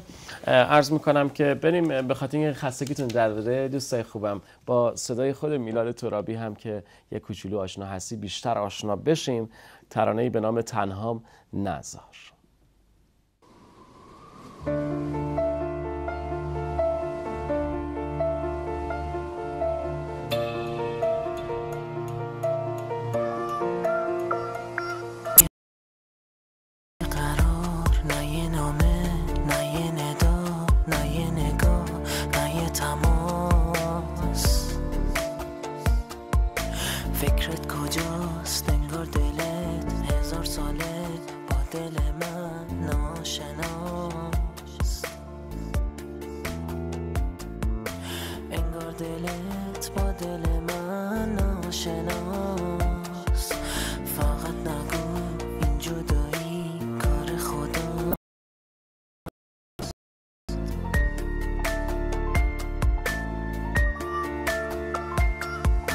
ببین درست چه موقعی با عشق من تو موزهی، خودت ببین توهم دوری تو داغون کرده ذهن منو، جایی نرو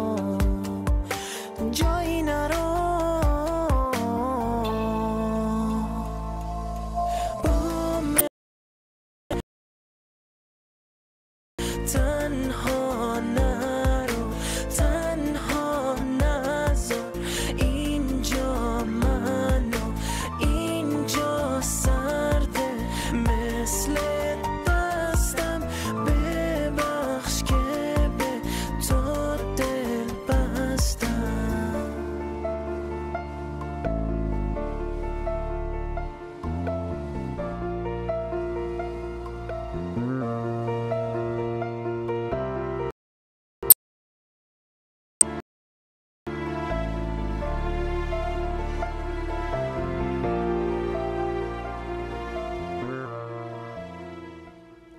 بله 10-15 دقیقه بیشتر زمان نداریم. تنها نذار که در خود آلبوم میلاد ترابی به نام موضع نام داشت، یعنی در واقع موضع نوشته میشه، تنها نذار رو باید بخونیم. خیلی خوب که آهنگسازی و تنظیم کنندگی خوانندگی میلاد ترابی و شعر و ترانه هم که علی بحرینی با سلیقه‌شون می‌خواستن بیشتر آشنا. میخوایم با هم دیگه چون لحظات پایانی هم هستش یه چند تا کار حالا دقایق پایانی دیگه، لحظات پایانی حالا دقیقه گرفت. پشت صحنه واسه محسن چاوشی فرزاد فرزاد.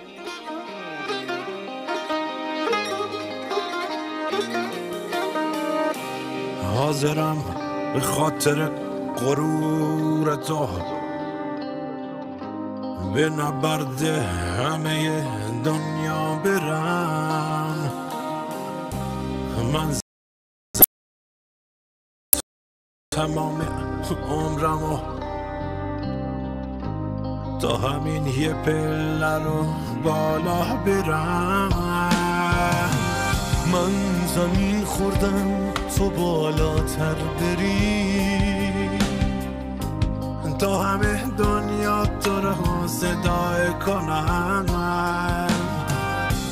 اگه بالا رفتم از این پله ها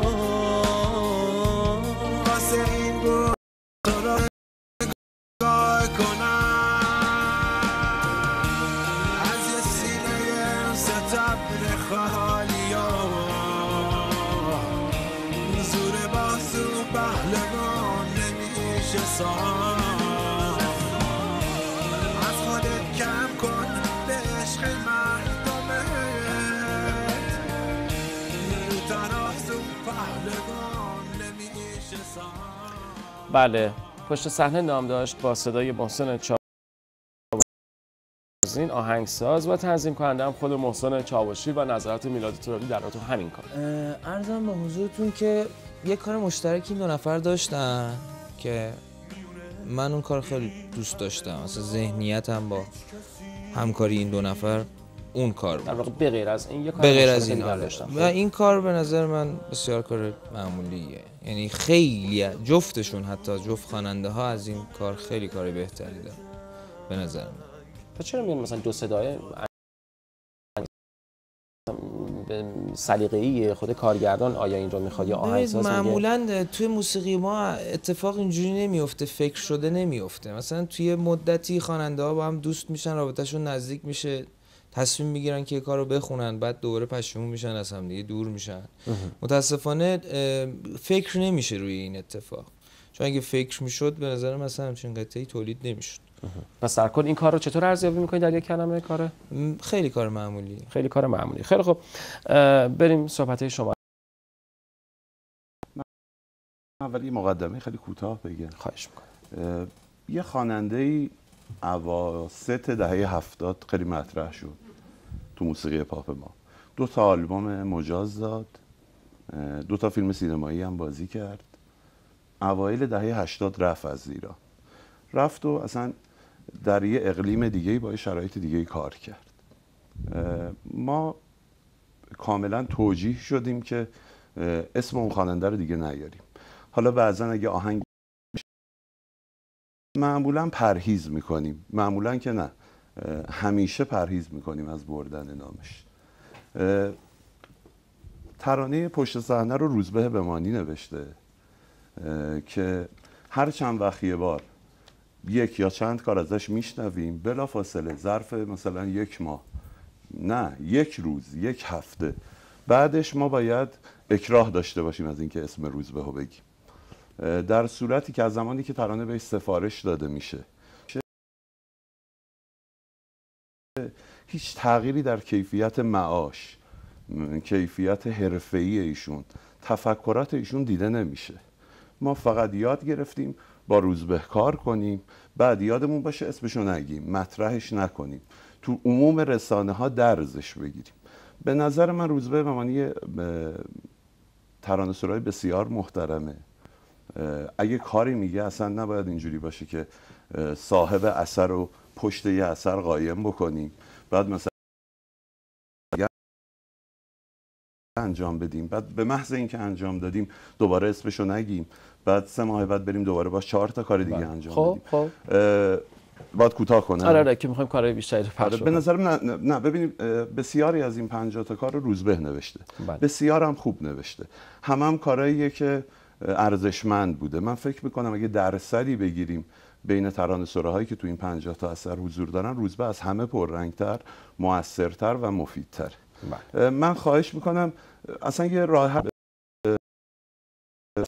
سبتر پیشنهاد میکنم اصلا روزبه کار نکنه، یا اگه کار میکنه حضور داشته باشه، یا اگه قراره که اسمش مطرح نشه دیگه از این به بعد کار نکنه. ترانه پشت صحنه ترانه بسیار خوب و قابل دفاعیه. فکر میکنم یک شناخت چندین و چند ساله از مقوله پهلوانی و ورزش تو روزبه بمانی بوده که تونسته این ترانه رو بنویسه. به لحاظ ارزش‌های ترانه‌ام یک سری قافیه‌های فوق‌العاده خوب توی ترانه وجود داره، از جمله قافیه فکر میکنم زانو و ترازو، قافیه خوشبختی و تختی که تختی منظور جهان پهلوان غلامرضا تختی بوده، روحشون شاد. من ترانه پشت صحنه رو از ملودی این کار، از تنظیم این کار و از حضور دو خواننده‌ای که هر دو رو بسیار میپسندم بیشتر دوست دارم. ببخشید پر حرفی کردم. نه خواهش میکنم. خب نظرات علی بحرینی و میلاد ترابی بود که شنیدید. بریم با همدیگه پنجره بهنام علمشاهی رو هم بشنویم، یه بخش کوتاهیش رو.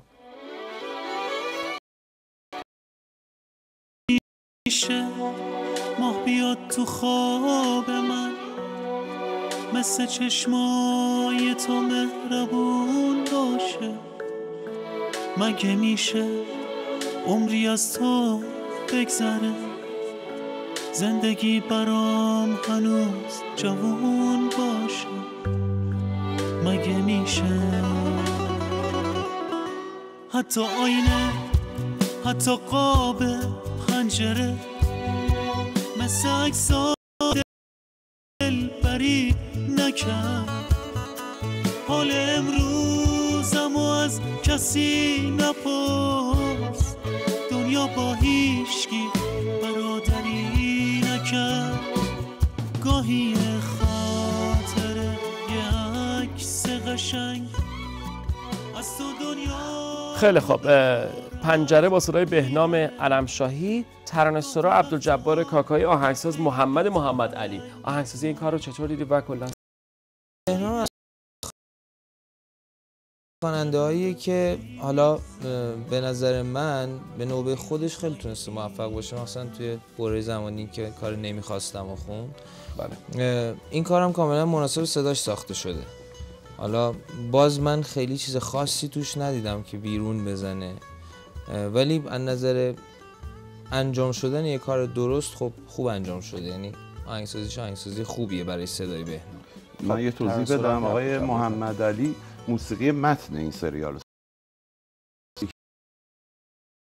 که الان داریم میشنویم ملودیش مال حمید رهنورده، تنظیمش رو هم دوست خوبم پیام هوشمند انجام داده. حالا فکر میکنم مثلا کلا تو سایت هم اشتباه عنوان شده بود. این کار شما میگی که آهنگسازش محمد علی نیست؟ نه، این ترکی که ما داریم میشنویم و رهنورد ساخته و پیام هوشمند تنظیم کرده. موسیقی متن سریال آقای محمد علی ساخته. ترانه‌سرا عبدالجبار کاکایی. حالا اینو من مطمئن نیستم، حالا با هم بعدا چک من مطمئن هستم. خب خیلی خوب، پس بازم نظر علی بحرینی بود. بگو یه کار بعد. شعر لحظات بسیار خوبی داره. دنیا با هیچکی برادری نکرد، خیلی خوب بود. یه اتفاقی هم تو پخش افتاد. یه قسمتی داره ترانه الان داره پخش میشه به نام این روزای بی هدف. این یادم شبای اول که سریال پخش میشد بود، این روزای لعنتی. کلمه لعنتی هم جزو کلماتی که تو خطوط قرمز قرار میگیره، معمولا تو ممیزی ها و بازبینی ها. البته الان چند روز آلبوم لعنت به من مازیار فلاحی منتشر شهرم خیلی دیده میشه. امیدوارم دیگه قبح این کلمه لعنتی هم شکسته بشه و بسته به مضمون یک ترانه یا قصه از این کلمه یا استفاده بشه یا نشه. تیتراژ شماره 24 من عذرخواهی میکنم اگر ریتم برنامه رو میخوایم بالاتر که شما بیشتر استفاده بکنیم و کار بیشتر پخش بکنیم.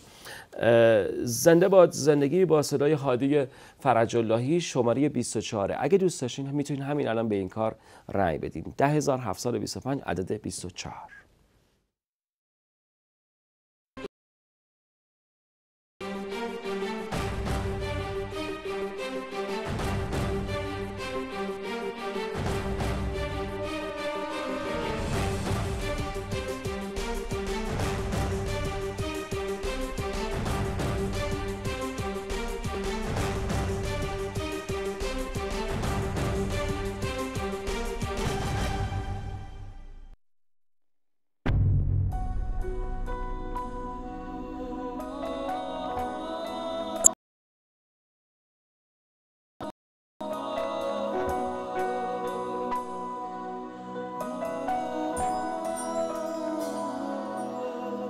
اگه خسته شدی بازم بخون از من، اگه کهنه شدم بازم بمون با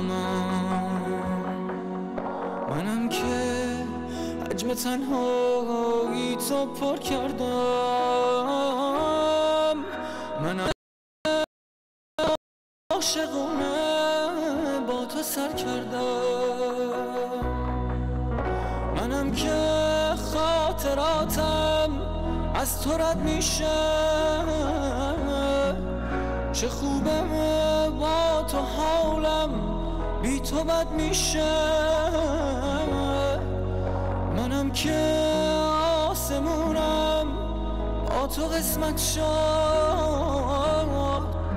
تویی که گرمیه عادت شد.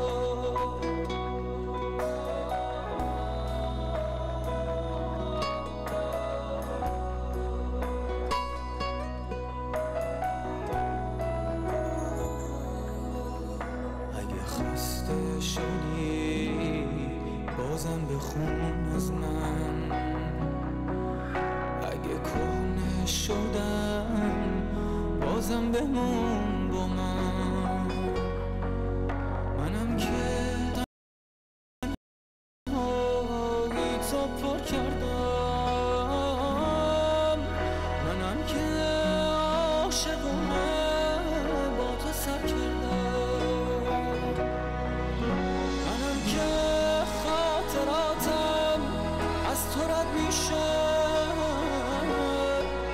چه خوبه با تو حالم بی تو بد میشه.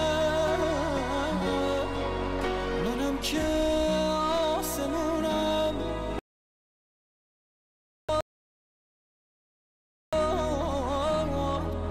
تویی که گرمیه دستات یادت شد.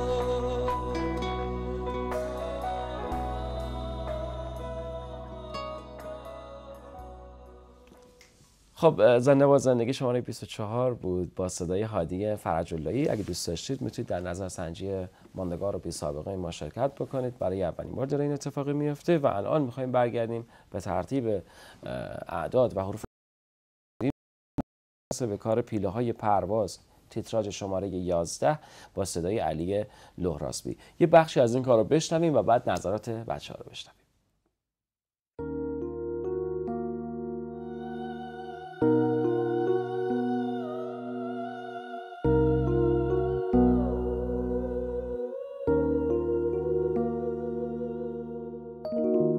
اونی که مدعی بود عاشقته،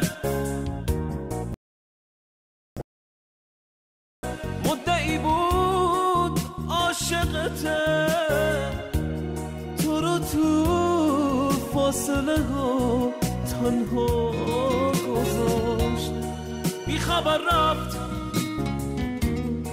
بی خبر رفت و تو این رد پاشم واسه چشمات جا نذاشت.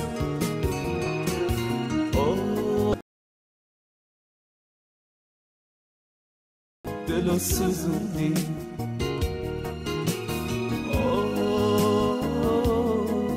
چرا نموندی؟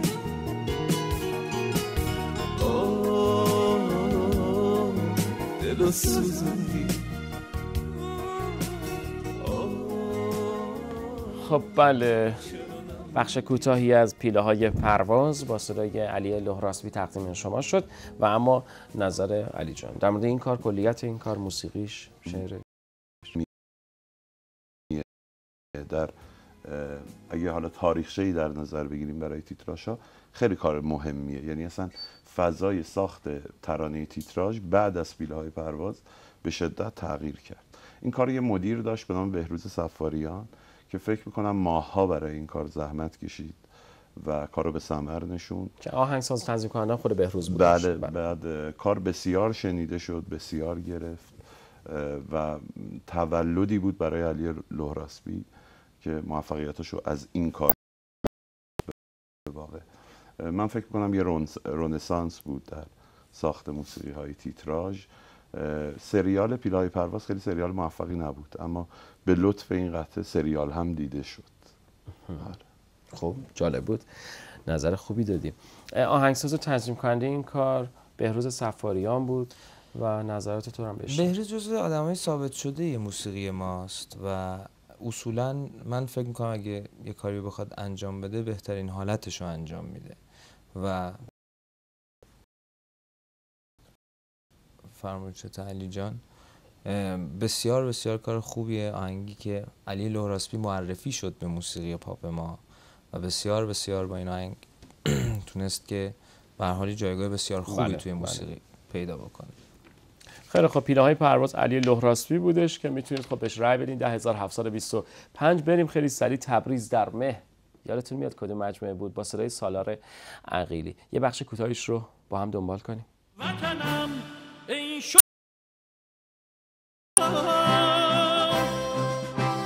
در دل التهاب دوران ها، کشور روزهای دشوار، زخمی سربلند بحران ها، ایستادی به جنگ رو در رو،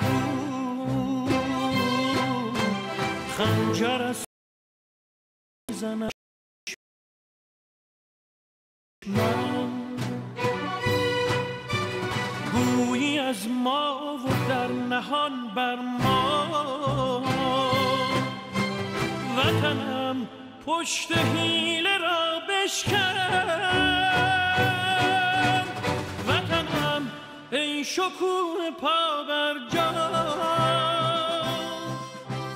به به به به. ترانه سرای این کار افشین زرین با صدای سالار عقیلی. یکی از خوبای این کار در واقع در این تیتراژ ها تبریز در مه با صدای سالار عقیلی و صحبت های شما.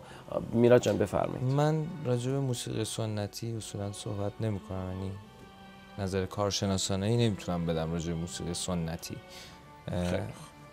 علی جان تبریز در مه، سالار عقیلی. خواهش میکنم. من اولین بار که این کارو شنیدم شناسنامه کارو خبردار نبودم. بله. فکر میکردم این کار باز، اصلا فکر نمیکردم شعرشو افشین یداللهی نوشته باشه. میخوام بهتون بگم انگار این کار یه کاری مثلا جامانده از دهه 30-40 موسیقی خودمون که از اون زمان بوده و تا الان بوده. خیلی خوب تاریخمون توش لحاظ شده، یه شور قدیمی تو کار حس میشه. به نظر من خیلی فراتر و جلوتر از سریالی بود که این تیتراژ براش انتخاب شد. جزو آثار موندگاره و جزو افتخار. در مناسبت‌های مختلف هم وطنم ایران با صدای سالار عقیلی ازش استفاده میشه. به هر حال شماره 12 نام داره و میتونید که عدد 12 رو به 10725 پیامک بکنید. آهنگساز هم بابک زرین بود. کار بعدی رو تکیه بر باد با صدای محمد اصفهانی، لحظات پایانیه. بریم این کارم ببینیم میتونیم با هم بشنویم.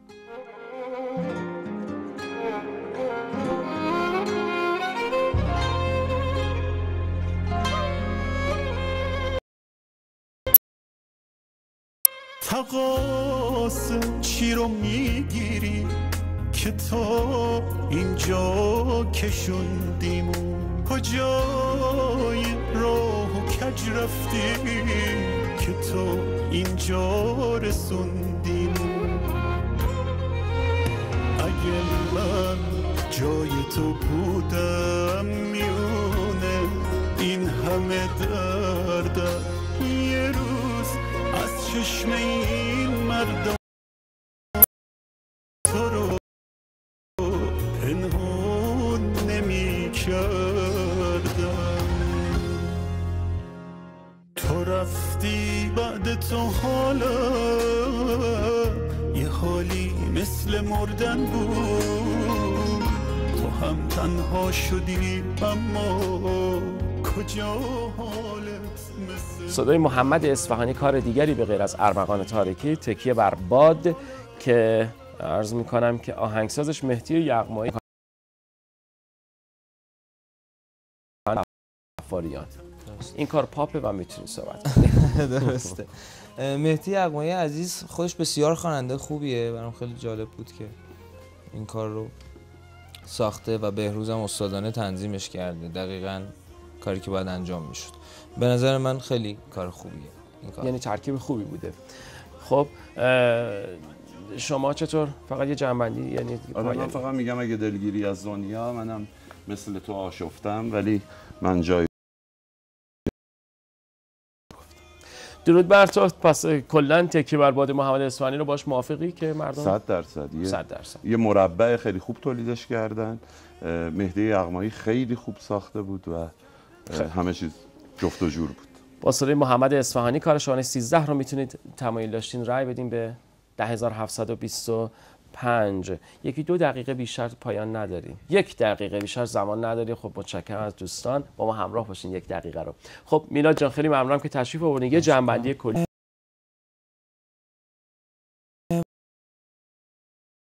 بازم میگم این حرکت خیلی حرکت خوبیه و ادامه دار بودنش فقط یعنی کمکی به موسیقی میکنه که واقعا تو هیچ برهه زمانی که تو این چند سالی که در موسیقی پاپ جلو میره دیده نشده. امیدوارم که همیشه ادامه داشته باشه و بتونیم به موسیقی پاپمون کمک بکنیم. درود بر تو و علی بهرینی عزیز. خواهش میکنم. من از شما تشکر میکنم. خواستم بگم از این 50 تا اثری که نیمیش توسط 4-5 خواننده فقط اجرا شده باشه. امیدوارم شرایطی به وجود بیاد که تعدد خواننده ها رو تیتراژ شاهد باشیم و مثلا 10 سال دیگه اگه 50 اثر خاصی معرفی کنیم مثلا 40 تا خواننده داشته باشیم. خب متشکرم انجام بعد خداحافظی می‌کنیم. درود بر تو، ممنونم که تشریف آوردین. بینندگان عزیز ارجمند، فردا شب هم بیننده ما باشید با علی بهرینی و میلاد ترابی و حتی شب‌های آینده. به هر حال مراقب خودتون باشید. خداحافظ.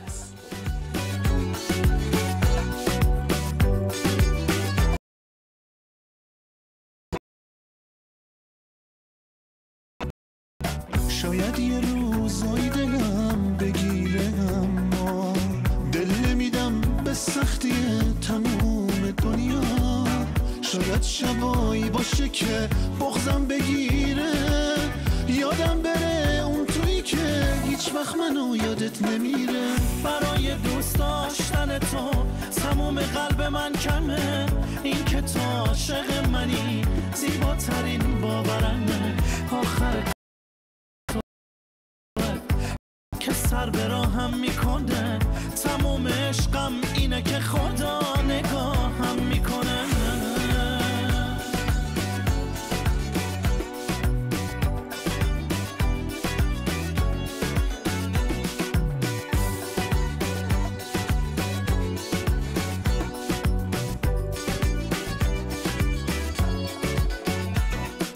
چی عاشقونه تر از این که هر نفس تو با منی، خیلی دلی که تو نمیشکنی. چه بیاراده رو به رود دوباره زانو میزنم، از هر چی جز خودت باید دست بکشم دل بکنم. برای دوست داشتن تو تموم قلب من کمه، این که تو عاشق منی زیباترین باورمه. آخر کار حرف توه که سر به راهم میکنه، تموم عشقم اینه که خدا نگاهم میکنه.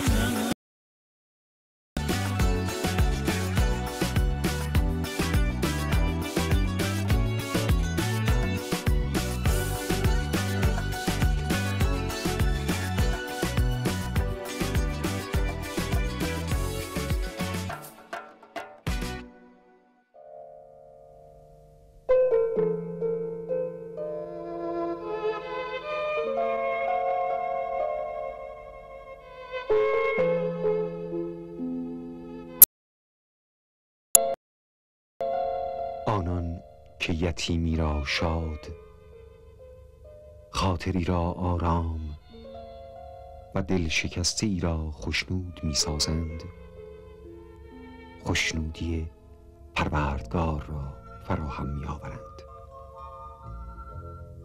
گره گشایی، امید بخشی و گشودن روزنه‌ای به زندگی کسانی که رنگی از دلمردگی دارند، آیت خداوند را در پی دارد و کسی که چنین است محبوب و محرم بارگاه خداوند می شود.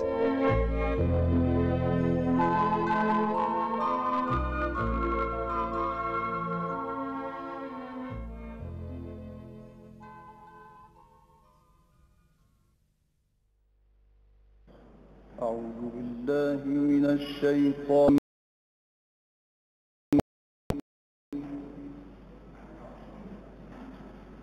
بسم الله الرحمن الرحيم وهو الذي أنزل من السماء ماء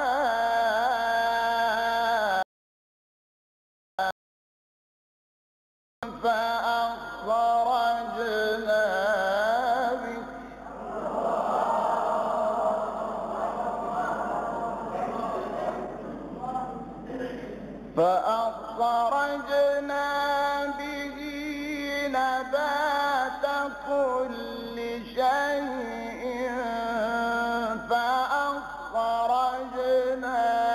منه خضرا نخرج حبا متراكبا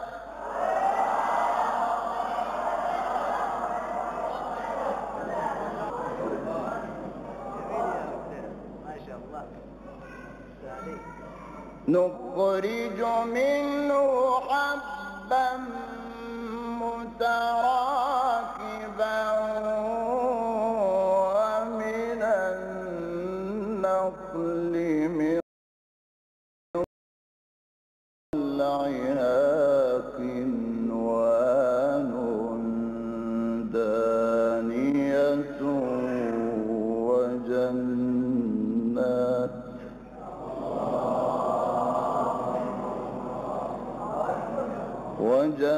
وجنات